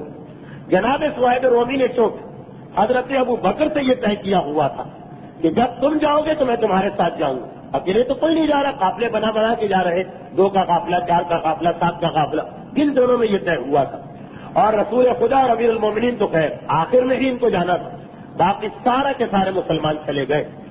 وہ لوگ کہ جن کو ان کے والدین نے، خاندان والوں نے زبردستی روکا تھا وہ رکے ہوئے، لیکن ان میں سے بھی جس کو بعد میں موقع ملا وہ بہرحال مکے سے بھاگا. مثلا سہیل ابن عمر، یہ وہ سردار ہے قریش کا کہ جس نے صلح حدیبیہ پہ دستخط کیے تھے مکے کے کافروں کی طرف سے، اور اس کا واقعہ گزشتہ تقریر میں آیا تھا. اس کا اپنا بیٹا مسلمان ہو گیا. جس طرح ابو جہل کو اتنا مسلمانوں سے کدورت اور دشمنی تھی کہ اگر اس کے بھائی ہجرت کر کے مدینے پہنچ گئے تو آپ نے سنا کہ وہ مدینے گیا، وہاں سے دھوکہ دے کے لے کے آیا. اسی طرح سہیل ابن عمر بھی بہت ہی خلاف تھا. یہ تو میری عزت کا مسئلہ ہے، اگر میرا بیٹا ہجرت کر گیا، خیر اسلام قبول کرنے سے تو نہیں روک سکتا اپنے بیٹے کو، کیونکہ اسلام قبول کرنے پہ کیسے روکے گا، لیکن ہجرت سے روک دیا. تڑپ رہا تھا اس کا بیٹا. جب جنگ بدر ہوئی تو اس کا بیٹا اس جنگ میں شریک ہوا، لیکن عین لڑائی کے میدان میں اس کو موقع مل گئے اور ایک مرتبہ اپنا لشکر چھوڑ کے مسلمانوں کے لشکر میں آ گیا. تو یہ وہ لوگ تھے جو مجبور تھے، جن لوگوں نے بعد میں موقع محل دیکھ کے ہجرت کی. گزشتہ منگل کی تقریر میں خالد ابن ولید کے بھائی کا بھی آیا کہ وہ بھی کس طرح سے ہجرت کرتے، ورنہ باقی سارا مکہ خالی ہو گیا. اب یہ 4 آدمی باقی بچتے، جناب صہیب رومی، کیونکہ ان کا اور حضرت ابو بکر کا معاہدہ ہے کہ ہم دونوں ساتھ نکلیں، پیغمبر اور امیر المومنین. اچھا پھر ایسے حالات پیش آئے کہ حضرت ابو بکر صہیب رومی کے سے کیے ہوئے وعدے کو پورا نہ کر سکے، کیونکہ راتوں رات ایسے واقعات پیش آئے کہ ان کو پیغمبر کے ساتھ جانا پڑ گیا. تو صرف صہیب رومی اور حضرت علی باقی رہ گئے تھے مکے میں. جب پیغمبر اور حضرت ابو بکر بھی چلے گئے تو صہیب رومی رہ گئے. چنانچہ یہ بعد میں آئے اور یہ آخری مہاجر. آج ہماری گفتگو کا عنوان تھا پہلا مہاجر سے آخری مہاجر. ان کو اصل میں جانا تھا حضرت ابو بکر کے ساتھ، لیکن حضرت ابو بکر اتفاقیہ طور پر رسول کے ساتھ چلے گئے. تو اب یہ اکیلے بچے. جیسے ان کو اگلے دن اطلاع ملی تو انہوں نے فوراً کہا کہ اپنے مکے میں رہ کے کیا کروں گا، میں نکلتا ہوں. جناب صہیب رومی کی ہجرت بھی بڑی عجیب رہی ہجرت، کیونکہ پیغمبر نے نہ صرف یہ کہ ان کی تعریف کی بلکہ کہا ربحا صہیب ربحا صہیب. جیسی تجارت صہیب نے کی ہے ایسی تجارت بہت کم لوگ کر سکتے ہیں. وہ کب کہا پیغمبر نے اسی ہجرت کے موقع پر کہ پیغمبر اور حضرت ابو بکر تو چلے گئے رات کو. اگلی صبح یہ خبر پھیل گئی. جب یہ خبر پھیلی تو صہیب گھبرا گئے کہ اب تو اکیلا میں رہ گیا ہوں. یا حضرت علی تھے، ان کی ایک ذمہ داری ہے، وہ تو آپ سنیں گے آئندہ منگل کو. اور ویسے مجالس میں سنتے ہیں امانتیں واپس کرنا اور خاندان بنی ہاشم کی خواتین کو لے کے آنا. صہیب اب اکیلے رہ گئے. انہوں نے دیکھا کہ اب تک یہ آخری موقع، آج تو بھگدڑ مچی ہوئی ہے پیغمبر کی وجہ سے، میں نکل جاؤں، ورنہ اس کے بعد تو ان کا ایمان تو ہر آدمی جانتا ہے مکے میں، مجھے تو خاص طور پہ پکڑ لیا جائے گا. اب مجھے ایک پینک سا یا حیجان سا برپا ہے مکے میں کہ بھائی رسول چلے گئے. اس میں صہیب کو موقع مل گیا مکے سے نکلنے کا، ورنہ اگر یہ ایک دن گزر جاتا پھر صہیب نہیں نکل سکتے. اچھا صہیب کا معاملہ کیا تھا؟ صہیب عراقی تھے. بچپنے میں ان کو روم کے لوگوں نے پکڑ کے غلام بنایا، وہاں سے پھر یہ مکے میں آئے. یہ تھے ٹیکنیکل قسم کے آدمی، یعنی ہاتھ کا ہنر جانتے تھے، ہاتھ کا کام. مکے میں غلام بن کے آئے، مگر چونکہ ہاتھ کا کام جانتے تھے اس لیے انہوں نے بہت پیسہ جمع کر لیا. ان کے پاس بہت زیادہ پیسہ ہو گیا. اب جب ہجرت کا موقع آیا یہ فوراً نکلی اور مکے سے باہر گئے. خیر باقی مکے کے بڑے بڑے سردار تو رسول کے تلاش میں گئے ہوئے، مگر کچھ نوجوانوں نے ان کو دیکھ لیا کہ یہ جا رہے ہیں. چنانچہ یہ نوجوان پیغمبر کو بھول کے ان کے پیچھے لگے اور جا کے ان کو راستے میں پکڑ لیا اور کہا کہ صہیب ہم تم کو نہیں جانے دیں گے. صہیب نے کہا دیکھو تمہیں پتا کہ تیز دوڑنے میں، اچھا یہ تیز دوڑنے میں بھی بہت مشہور تھے، تیز دوڑنے میں تم میرا مقابلہ نہیں کر سکتے ہو، میرے پیچھے تم آؤ گے تو بالکل بیکار ہے، میں آگے نکل جاؤں گا. نوجوانوں نے کہا تو کیا ہوا، ہم تو لگے رہیں گے اور شو مچاتے رہیں گے، کہیں نہ کہیں تم تھک کے گرو گے. بات بھی معقول تھی. صہیب نے کہا اچھا یہ بتاؤ کہ اگر میں تمہیں اپنی ساری دولت دے دوں تو کیا پھر تم میرا پیچھا چھوڑ دو گے؟ انہوں نے جو یہ بات سنی ایک دوسرے کو دیکھنے لگے. آخر طے پایا کہ جہاں سارے مسلمان چلے گئے اگر ایک اور چلا گیا تو کیا نقصان ہے، جبکہ اس کے بدلے میں ہم کو اتنے پیسے مل رہے ہیں. صہیب نے مکے میں جتنا پیسہ جمع کیا یہ مالدار آدمیوں میں ہو گئے، بلکہ ان کے بارے میں یہ جملہ بھی کہ ابو جہل اکثر ان کو دیکھتا تھا، جب ہجرت شروع ہو چکی تھی ان کو ضرور چیک کرتا رہتا اور کہتا تھا صہیب اور چلے گئے تمہیں تو ہم نہیں جانے دیں گے، اس لیے کہ تم خالی ہاتھ ہمارے شہر میں آئے اور لاکھوں تم نے جمع کر دیے، ہم کیسے برداشت کریں کہ ہماری دولت تم لے کے جاؤ، اگر تم نکلے بھی ہمارے ہاتھ سے تو تمہیں پیسہ یہاں چھوڑ کے جانا پڑے گا، یہ پیسہ اس زمین کا حق ہے، یہ یہاں کا حق ہے، تم نہیں لے جا سکتے ہو. چنانچہ صہیب کی دولت تو ویسے ہی مشہور تھی. نوجوانوں نے سنا ایک دوسرے سے کہا یہ بات تو ٹھیک ہے بھائی ایک آدمی کو پکڑ لیں گے تو ہمیں کیا مل جائے گا، پیسہ مل رہا ہے اس کو جانے دو. چنانچہ کہا ٹھیک ہے لا یہ پیسہ دے دو ہم چلے جاتے. صہیب نے جتنا بھی جمع کیا تھا جس کے لیے ابو جہل دھمکی دے گیا تھا کہ مکے کا پیسہ میں مکے سے باہر نہیں جانے دوں گا، بہرحال اس کی دھمکی تو پوری ہو گئی. وہ صہیب نے پیسہ ان کے حوالے کیا اور مدینے کی جانب چلے. اچھا اب آپ نے سنا یہ واقعہ کہ پیغمبر ان سے ایک دن پہلے نکل چکے، علی ابھی مکے کے اندر. چنانچہ جب صہیب ہجرت کر کے مدینے پہنچے تو پتا چلا کہ پیغمبر ابھی مدینے میں داخل نہیں ہوئے. علی کے انتظار میں پیغمبر اسلام قبا میں ٹھہر گئے تھے کہ میں مدینے میں علی کے بغیر نہیں جاؤں گا، علی آ جائے، میری بیٹی فاطمہ آ جائے، پھر ہم سب مدینے میں داخل ہوں گے. تو مدینے کے باہر قبا میں ٹھہرے ہوئے. صہیب کو اطلاع مل گئی کہ ابھی رسول مدینے نہیں گئے. چنانچہ یہ فوراً قبا کے اندر پہنچے. اچھا پیغمبر بھی اسی وقت پہنچے تھے, یعنی 2 گھنٹے 4 گھنٹے 6 گھنٹے پہلے پیغمبر آئے تھے, پھر یہ آئے. تو پیغمبر کی اس وقت دعوت کی تھی قبا والوں نے, وہاں اسلام آ چکا تھا, ابو سلمہ ام سلمہ یہ سب وہاں تھے. تو پیغمبر نے کہا میں یہاں ٹھہروں گا, دعوت کی تھی. دعوت کا مطلب کیا ہے؟ عرب میں بہترین دعوت ہے کھجور ہے. مکے میں کھجور کم ہوتی ہے, مدینہ تو کھجور کا شہر ہے. جب بھی مدینے سے کوئی آدمی مکے آتا ہے تو تحفہ لے کے آتا ہے کھجور. تو دعوت میں بہترین کھجوریں رکھی گئی. جناب صہیب رومی دوڑتے ہوئے ہجرت کرتے ہوئے قبا میں داخل ہوئے. ایک پائی جیب میں نہیں ہے, ساری زندگی کی کمائی چھوڑ کے آ رہے, مگر ذرا بھی پریشانی چہرے پہ نہیں. جس وقت داخل ہوئے تو ان کی ایک آنکھ دکھ رہی تھی, اس لیے انہوں نے اپنی آنکھ کے اوپر ایک پٹی باندھ رکھی تھی. ایسی پٹی کے صاف نظر آ رہا ہے کہ ان کی آنکھ دکھ رہی. جب پہنچے قبا میں پوچھا رسول کہاں؟ لوگوں نے کہا وہ اس مکان کے اندر بیٹھے ہوئے رسول اپنے اصحاب کے ساتھ بیٹھے ہوئے. حضرت ابوبکر تو ساتھ آئے تھے. حضرت عمر کو اطلاع ملی, وہ بھی مدینے سے آ کے جوائن ہو گئے تھے یہاں قبا میں پیغمبر کے پاس, ورنہ حضرت عمر نے پہلے ہجرت کی تھی ابو جہل کے بھائی کے ساتھ. اب یہ لوگ جمع ہیں اور کھجور کھا رہے ہیں. صہیب جو آئے تو جو کہ پیغمبر کے خاصے قریب ہیں, چنانچہ جیسے ہی انہوں نے یہ منظر دیکھا تو پھر تکلفی کے ساتھ آگے بڑھے اور جا کے اس تھال پہ بیٹھ گئے اور کھجوریں اٹھا کے کھانے لگے. اچھا اب یہ منظر کچھ لوگوں کو پسند نہیں آیا کہ ایک دم سے آیا, نہ کسی سے کوئی بات کی, نہ اجازت مانگی, اس طرح کے بیٹھ گیا. لیکن ان کی اتنی بے تکلفی ہے رسول کے ساتھ. تو آخر ان میں سے ایک علماء اہل سنت اتنے ہیں کہ حضرت ابوبکر نے کہا اللہ کے رسول یہ صہیب کو کیا ہو گیا؟ اچھا عربوں میں ایک اعتقاد تھا کہ جس کی آنکھ میں تکلیف ہو یا آنکھ دکھ رہی, کھجور اسے نقصان پہنچاتی. یہ صہیب کو کیا ہو گیا؟ ان کی آنکھ بھی دکھ رہی ہے اور یہ کھجور بھی کھا رہے.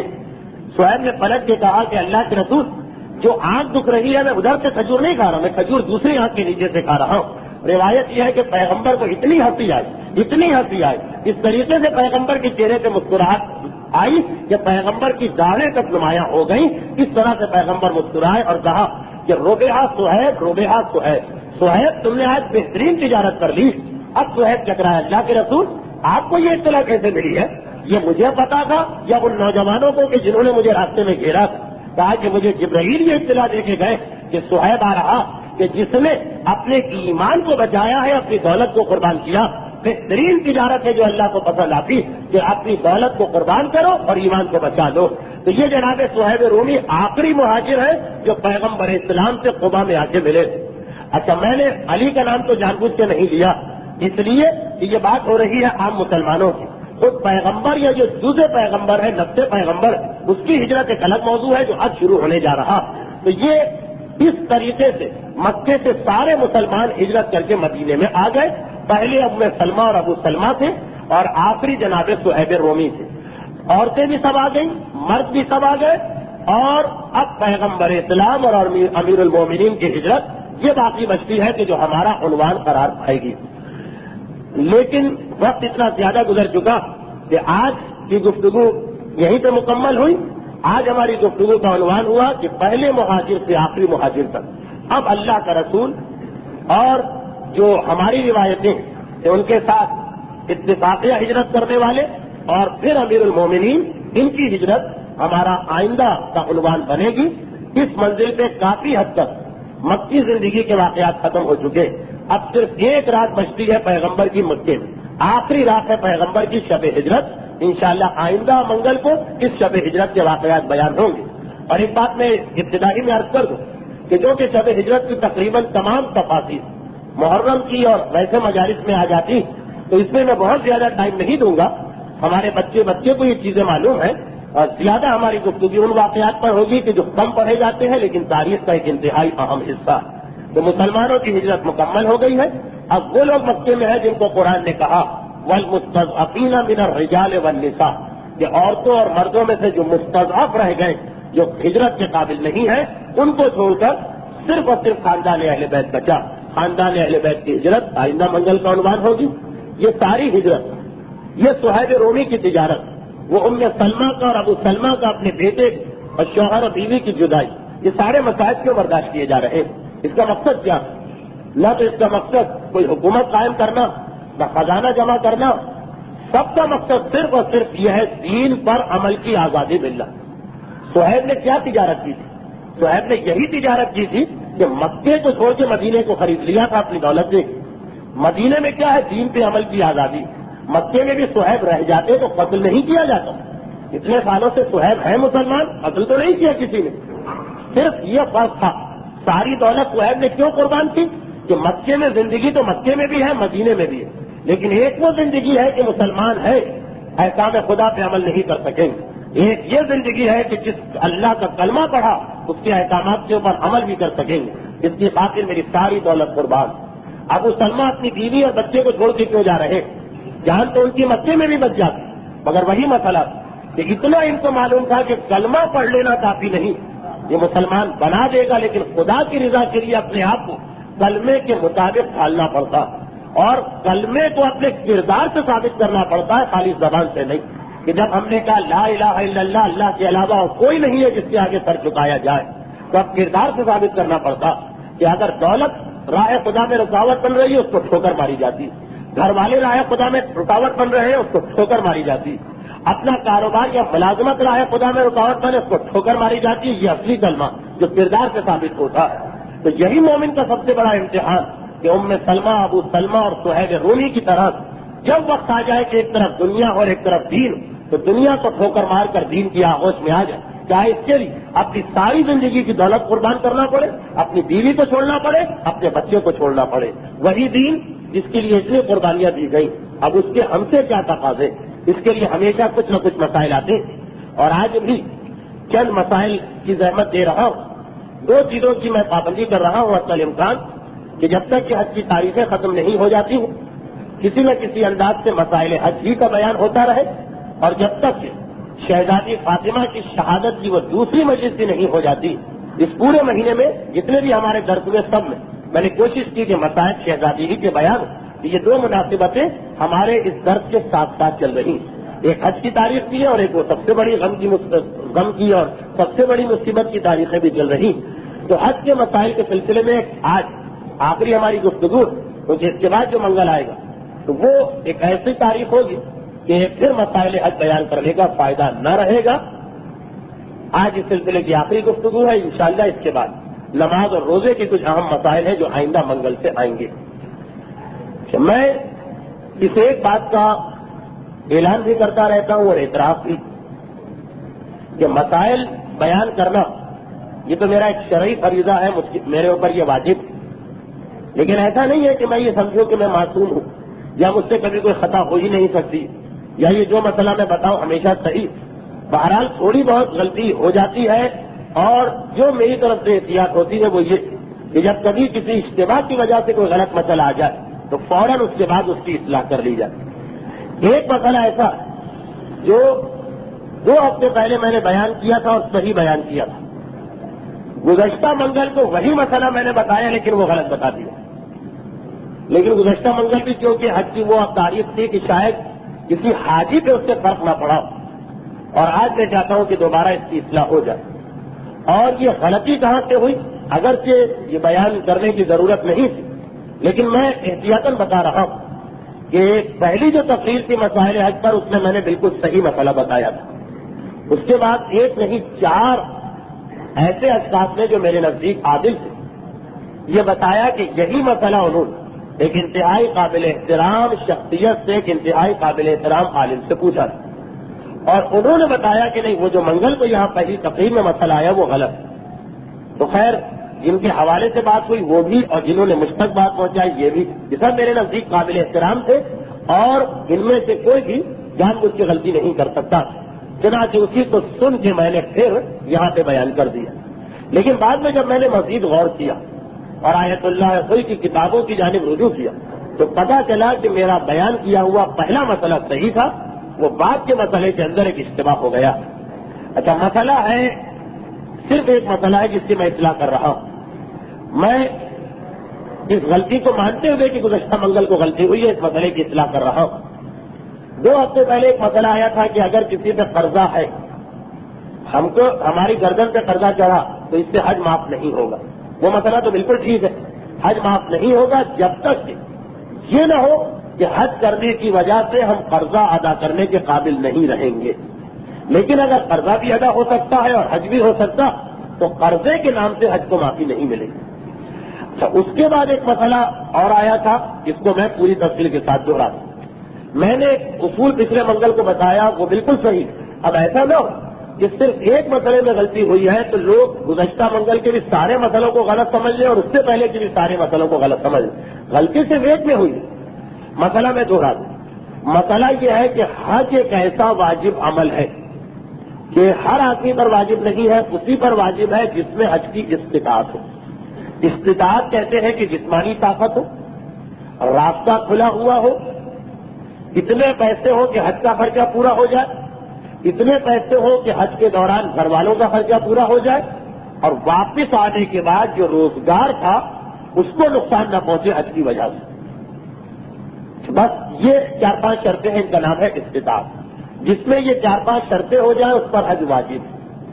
نہیں کرے گا تو گنہگار ہے اور پھر ساری زندگی واجب رہے گا. حتیٰ یہ کہ ابھی ہمارے پاس پیسہ ہے، ہم جوان ہیں، کاروبار بھی اچھا، اور ہم نے نہیں حج کیا. بعد میں احساس ہوا کہ جب غریب ہو چکے تھے، بوڑھے ہو چکے تھے، بیمار ہو چکے تھے، تب بھی حج معاف نہیں ہوگا. بھیک مانگ کے جاؤ مگر حج پہ جاؤ، کیونکہ ایک دفعہ جو حج واجب ہو گیا وہ معاف نہیں ہو سکتا ہے. کوئی ایسا طریقہ نہیں سوائے اس کے کہ بالکل یعنی انسان بے ہوشی کے وارڈ میں پڑا ہے اسپتال کے تو ایک دوسری بات ہے، لیکن وہ معاف پھر بھی نہیں ہوگا. خدا اس کی پرسش نہ کرے، وہ ایک الگ بات. ورنہ غریب ہونے کے بعد بھی، بیمار ہونے کے بعد بھی، اگر پہلے صحیح حالت میں کوئی حج تھا جو نہیں کیا وہ معاف نہیں ہوگا، غریب ہو کے بھی جانا پڑے گا. یہ تو ایک مسئلہ ہے. اب دوسرا مسئلہ ہے کہ اگر کسی پر حج واجب نہیں ہے پھر بھی وہ حج کر لے، یعنی یہ شرائط پوری نہیں، جسمانی اعتبار سے وہ حج کے قابل نہیں پھر بھی چلا جائے، مالی اعتبار سے حج کے قابل نہیں پھر بھی وہ زحمتیں اٹھا کے چلا جائے، یا گھر والوں کو نان و نفقہ دینا تھا نہیں دیا اس نے کمی کی اور چلا گیا، تو یہ جو حج اس نے کیا حج اس کا صحیح ہو گیا. لیکن اگر آئندہ کبھی اس پر حج واجب ہوگا تو وہ جو حج وہ پہلے کر چکا ہے وہ کام نہیں آئے گا، دوبارہ جانا پڑے گا. جس پر حج واجب نہ ہو وہ حج کر تو سکتا ہے زحمتیں اٹھا کے، لیکن اگر آئندہ کبھی پیسے آ گئے اور دوبارہ واجب ہو گیا، یعنی صحیح معنوں میں واجب ہو گیا، تو دوبارہ جانا پڑے گا. پہلے والا مستحب حج کام نہیں آئے گا. یہ ایک مسئلہ، یہ بھی بالکل صحیح. تیسرا مسئلہ جو آیا تھا اس کا آدھا حصہ تو بالکل صحیح تھا، بلکہ وہ تو ایک اہم اصول ہے اسلام کا کہ حج آپ نے سنا کہ کن کن چیزوں سے واجب ہوتا. تو مسئلہ یہ ہے کہ اپنے آپ پر حج واجب کرنا ضروری نہیں، یعنی ایک انسان کے لیے یہ ضروری نہیں ہے کہ وہ پیسے جمع کرے اگر جمع کرنے کی اس میں صلاحیت ہے اور حج کے پیسے جمع کر کے جائے. نہیں، اپنے آپ میں استطاعت پیدا کرنا واجب نہیں کہ حج کے پیسے جمع کرو اور پھر حج کے اوپر جاؤ. یہ ضروری نہیں ہے کہ آپ استطاعت پیدا کریں. اگر جان بوجھ کر بھی آپ اپنے آپ کو استطاعت والا بننے ہی نہ دیں، جتنی تنخواہ آتی خرچ کر ڈالیں، پیسے اتنے جمع نہ ہونے دیں کہ حج واجب. البتہ خرچ جائز کام میں، حرام میں نہیں، جائز کام میں کریں، لیکن اس سے بچ بھی سکتے تھے. مثلا عورت کو اتنا زیور بنانے کی اجازت ہے جو اس کی حیثیت کے مطابق ہو، لیکن ہو سکتا ہے کہ اس مثلا 10 تولے کی حیثیت ہو سکتا ہے کہ ایک عورت 5 تولے زیور سے بھی گزارا کر لے. تو یہ اس کے لیے واجب نہیں کہ اگر 5 تولے سے گزارا کر سکتی ہو تو پھر باقی 5 تولے نہیں بناؤ، اس سے حج پہ چلی جاؤ. یا جو پچھلی دفعہ مسئلہ آیا کہ ہم 5 لاکھ کے فلیٹ کی حیثیت رکھتے ہیں لیکن 4 لاکھ کے فلیٹ میں گزارا ہو سکتا ہے، تو یہ واجب نہیں کہ 4 لاکھ کا فلیٹ خریدو 5 لاکھ کا کیوں خرید رہا ہو. نہیں، اپنی حیثیت کے مطابق ہم جان بوجھ کے بھی خرچہ کر سکتے تاکہ حج واجب نہ ہونے پائے. یہ مسئلہ ہے کہ اپنے آپ کو حج کے قابل کرنا واجب نہیں.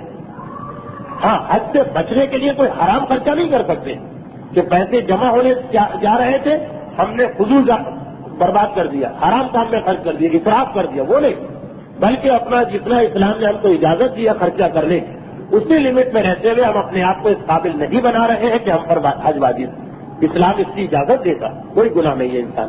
اسی لیے اگر کسی آدمی کو ایسا قرضہ مل سکتا ہے کہ جو وہ بہت ہی آرام سے ادا بھی کر دے بعد میں، جیسے بینک والوں کو ملتے ہیں قرضے کہ اتنی ان کی تنخواہ کٹتی ہے، معمولی تنخواہ، کہ کوئی ان کے لیے مشکل نہیں ہے قرضہ لینا اور اس سے حج کرنا، پھر بھی کیونکہ قرضہ لینے کا مطلب ہے کہ آپ اپنے آپ کو حج کے قابل بنا رہے، اس لیے یہ عمل واجب نہیں۔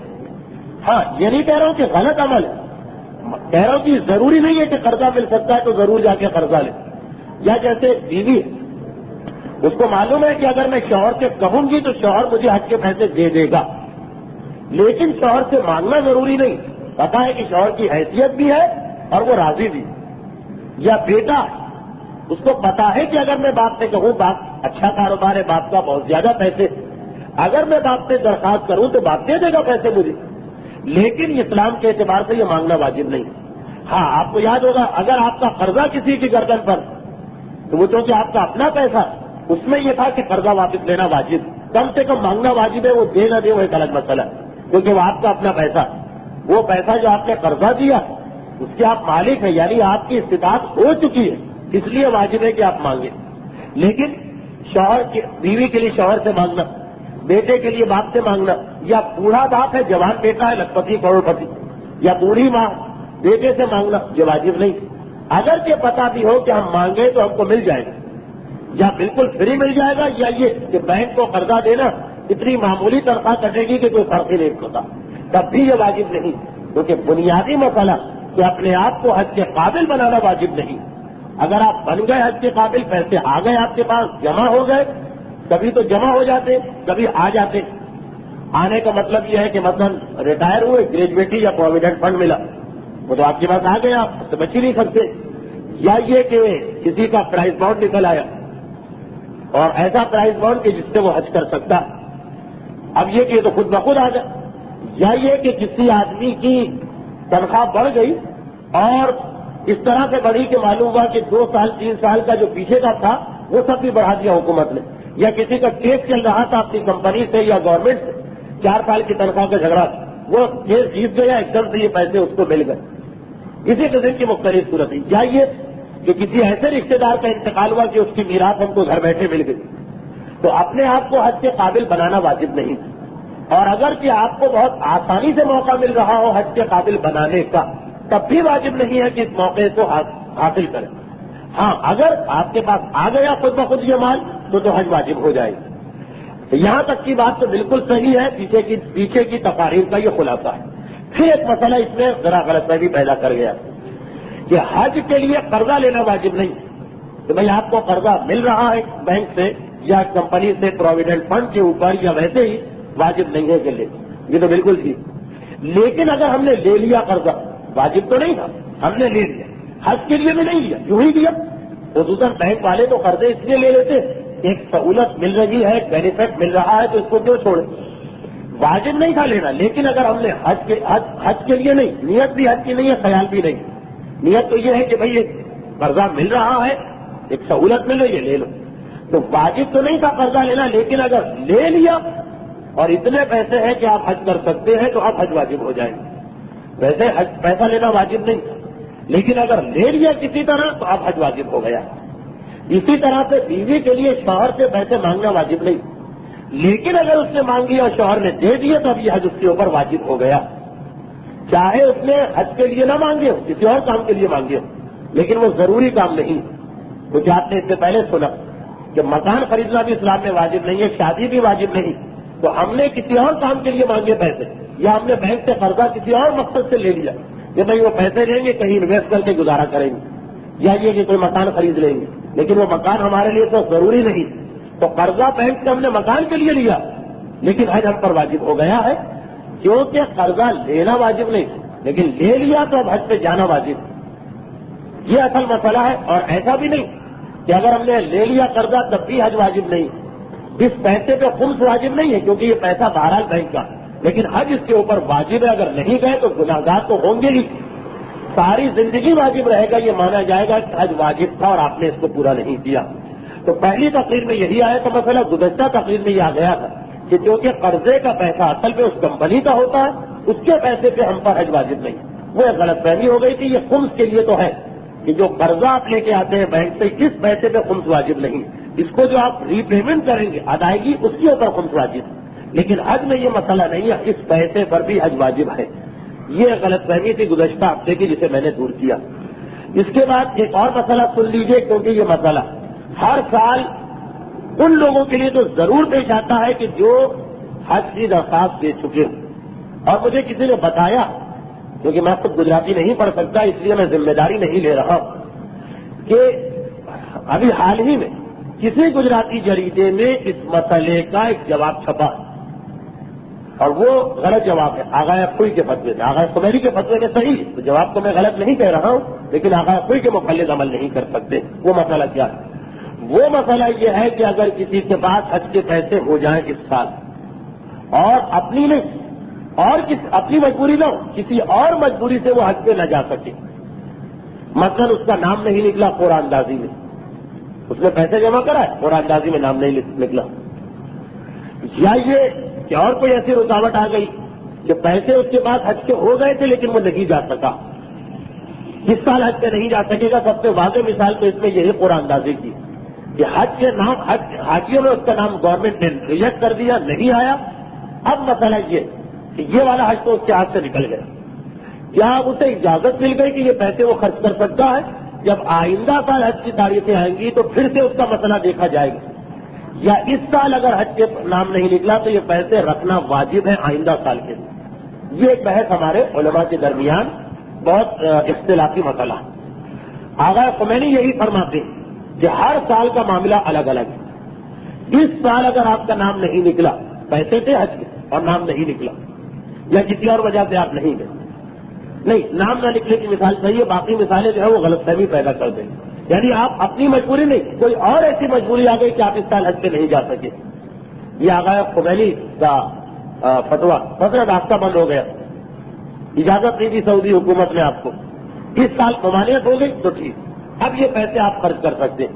آئندہ سال جب حج کی تاریخیں آئیں گی پھر دیکھا جائے گا کہ آپ کی حیثیت ہے تو جائیے، اگر آئندہ سال حیثیت نہیں رہی تو آپ پر حج واجب نہیں.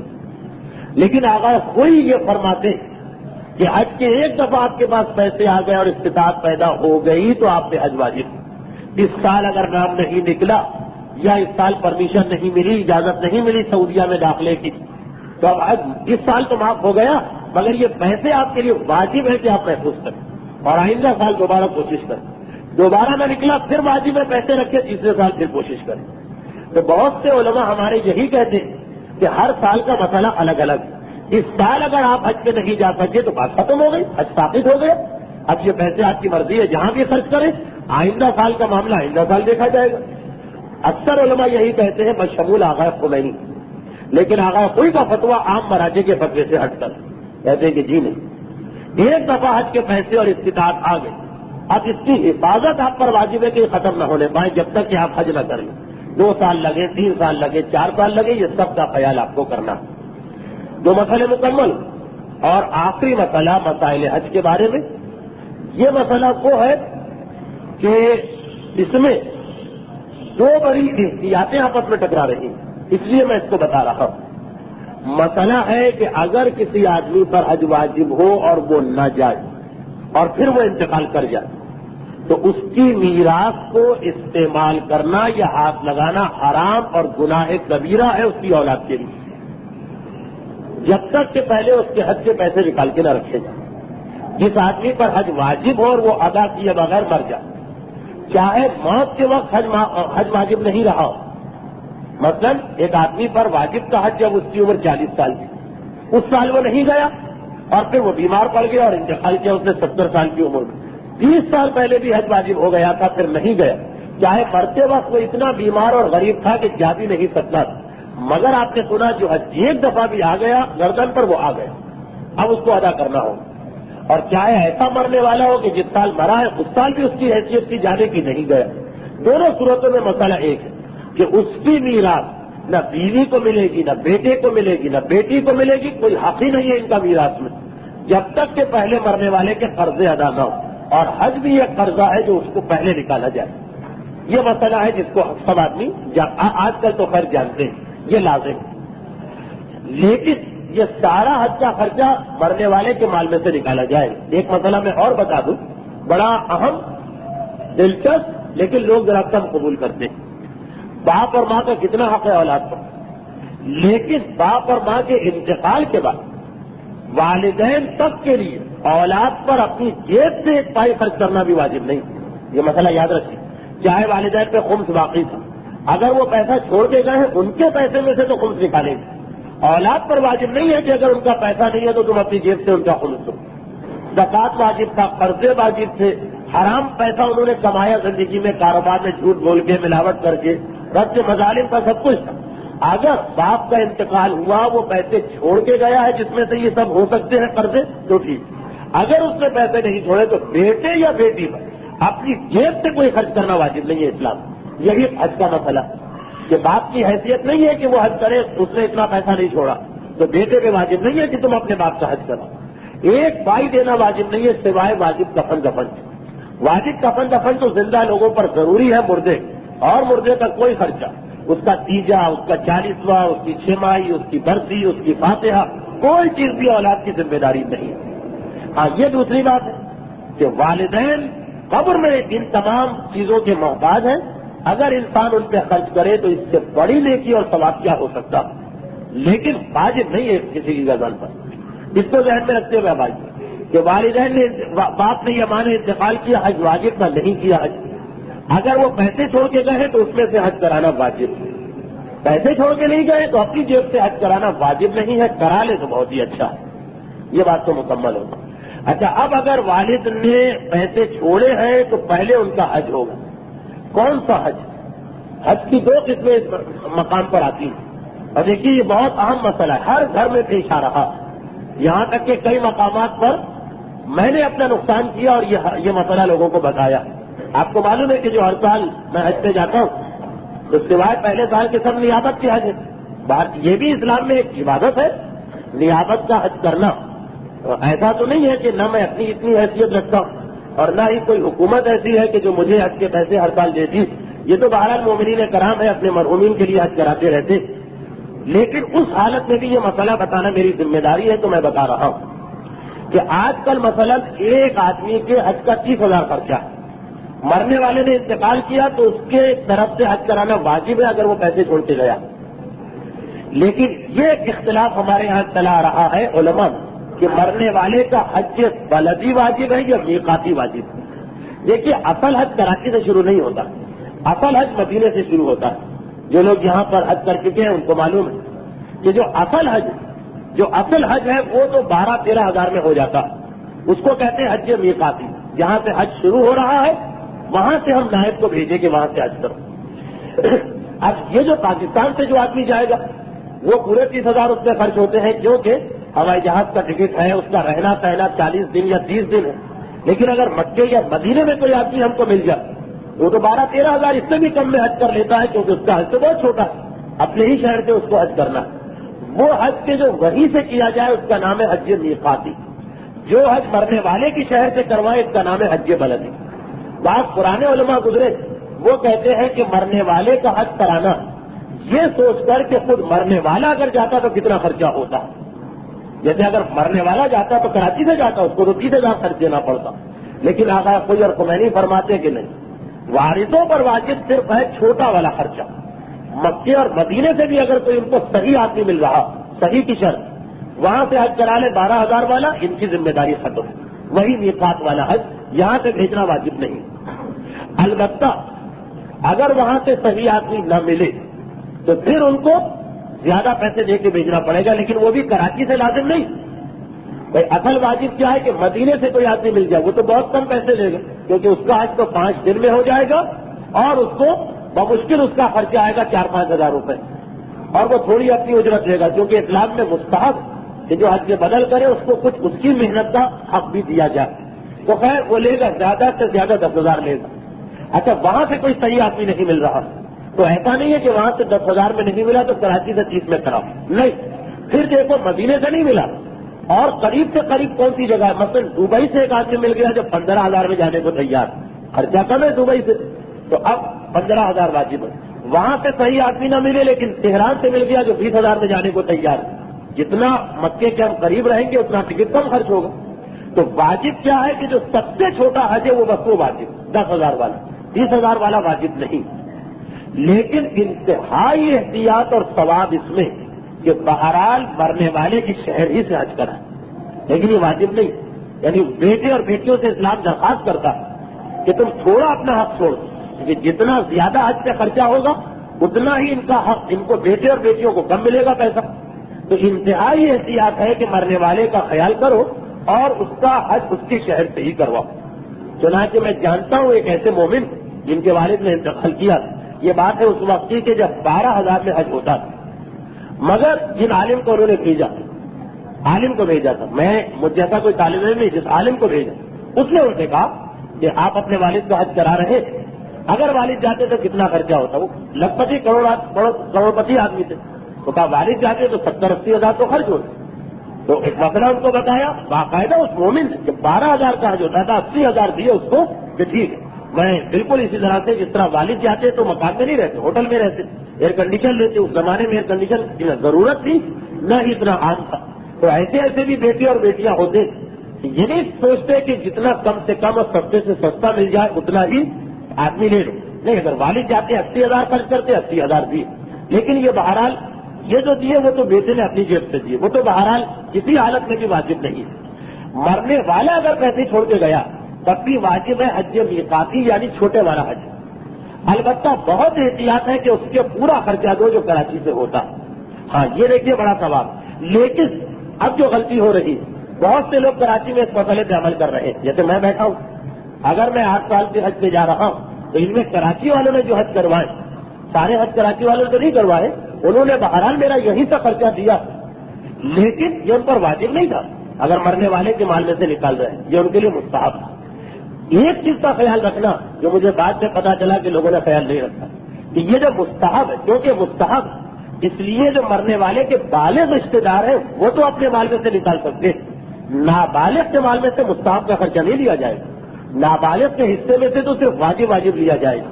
تو مرنے والے کا جو واجب حج کا خرچہ ہے 12,000 مثلا، کیونکہ 12,000 میں مدینے سے مل جاتا ہے نیابت کرنے والا صحیح آدمی. البتہ کبھی ملتا ہے کبھی نہیں ملتا، لیکن جب ملتا ہے تو 12,000 میں ہو جاتا. یہ تو سارے وارثوں کے حصے میں سے کٹے گا. پھر ہم نے کہا نہیں ہم 18,000 اور دے دیتے ہیں تاکہ بالکل پورا پکا ثواب آپ کو مل جائے. یہ بہت ثواب ہے دینے والے کو، لیکن اب یہ سارے بیٹوں کے مال میں سے نہیں کٹے. جو نابالغ ہیں ان کے مال میں سے واجب کے علاوہ کچھ نہیں دیا جائے گا. اب یہ سب دیا جائے گا جو مستحب، جو بالغ ان کے لیے ہے کہ وہ اپنے مال میں سے نکالے. یعنی دوسرے الفاظ میں مرنے والے کے مال میں ایک دم سے 30,000 نہیں نکالے جائیں گے، وہ حرام ہے اگر ایک بھی وارث نابالغ، بلکہ مرنے والے کے مال میں سے 12,000 نکالے. اس کے بعد باقی سب وارثوں میں تقسیم کر دیا. پھر بالغ لوگوں نے 18,000 جو باقی بچے وہ اپنے مال میں سے نکال کے دیا ہے تاکہ نابالغ کے پیسے میں سے ایک مستحب کا خرچہ نہ ہو. نابالغ بیٹا یا بیٹی کے مال میں سے صرف واجبات کا خرچہ لیا جا سکتا. اسی لیے مرنے والے کی 40ویں کی مجلس کا خرچہ نابالغ کے حصے میں سے نہیں لے سکتے. وہ مستحبات میں سے باقی بیٹے راضی ہیں اپنی جیب سے کراؤ یا اپنے حصے میں سے کراؤ، نابالغ میں سے نہیں کرا سکتے. فاتحہ کا خرچہ نہیں لے سکتے. حتیٰ یہ تک مسئلہ کہ جو قبرستان میں دفن کرنے لے جاتے تو اگر بس جو ہے بس کا کرایہ جو لگتا ہے تو واجب ہے، لیکن اگر ایک قریبی قبرستان جہاں بس لیتی ہے 100 روپے، ہم جا رہے ہیں ذرا دور جہاں بس 200 لے تو کیونکہ واجب تو ہے کہ قریب ترین قبرستان میں، واجب کا مطلب یہ کہ قریب ترین قبرستان میں دفن کریں تو واجب ذمہ داری اتر جائے گی. 100 روپے تو لے سکتے ہیں مرنے والے کے مال میں. اگر ہم اپنی خوشی سے کہ بھائی ہمارے سارے رشتے دار وہ دور والے قبرستان میں، اس لیے ہم اپنے والد کو بھی وہاں دفن کریں گے، تو جو 100 کے اوپر بس نے لیا ہے وہ مستحب خرچہ ہو گیا، وہ نابالغوں کے مال میں سے نہیں لیا جائے گا. مرنے والے کا کفن اس کے مال میں سے نکالا جائے گا، لیکن واجب کفن. مرنے والے کو 3 ٹکڑے واجب ہیں کفن میں، 3 مستحب. تو جو واجب والے 3 ٹکڑے ہیں وہ تو وارثوں کے مال میں سے لیے جائیں گے چاہے بالغ ہو یا نابالغ. مستحب کفن نابالغ کے مال میں سے نہیں لیا جا سکتا، کیونکہ یہ مسئلہ بہت ہی اہم. اسلام وارثوں کا خیال رکھتا، وارثوں میں سے کسی کا حق متاثر نہ ہونے پائے، وارثوں کو پورا حق ملے. اور کتنے تعجب کی بات کہ ایک عام گناہگار فاسق فاجر مرنے والا اس کے وارثوں کو بھی اسلام پورا حق دیتا. اور وہ جو کائنات کی عظیم ترین ہستی تھی اس کی بیٹی پکار کے کہتی رہی کہ میں اپنے بابا کی وارث ہوں، میں اپنے بابا کی وارث ہوں. اور بار بار کہا گیا کہ تمہارا دعویٰ غلط ہے. وہ صدیقہ کہ جس کی سچائی پہ کوئی شک نہیں کر سکتا، فرشتے جس کی صداقت کی گواہی دیں اور کلمہ پڑھیں، کہا جا رہا ہے گواہ لے کے آؤ، ہمیں تمہاری زبان پہ بھروسہ نہیں۔ کتنا سخت دن ہوگا شہزادی کے لیے جب یہ جملہ سنا ہوگا۔ اور ایک جملہ بھی کہا تھا شہزادی اس سے ہٹ کر کہ میری سمجھ میں نہیں آتا کہ تم مرو تو تمہاری بیٹی تمہاری میراث لے، اور رسول مرے تو میں رسول کی میراث نہ لوں، یہ میری سمجھ میں نہیں آتا۔ لیکن وہاں سمجھنے کی بات ہی کہاں تھی، وہاں تو صرف یہ تھا کہ اہل بیت کا یہ حق نہیں ملنا۔ یہی مظالم تو تھے جنہیں دیکھ کے آل محمد کے ماننے والوں سے برداشت نہیں ہو رہا، جو مخلص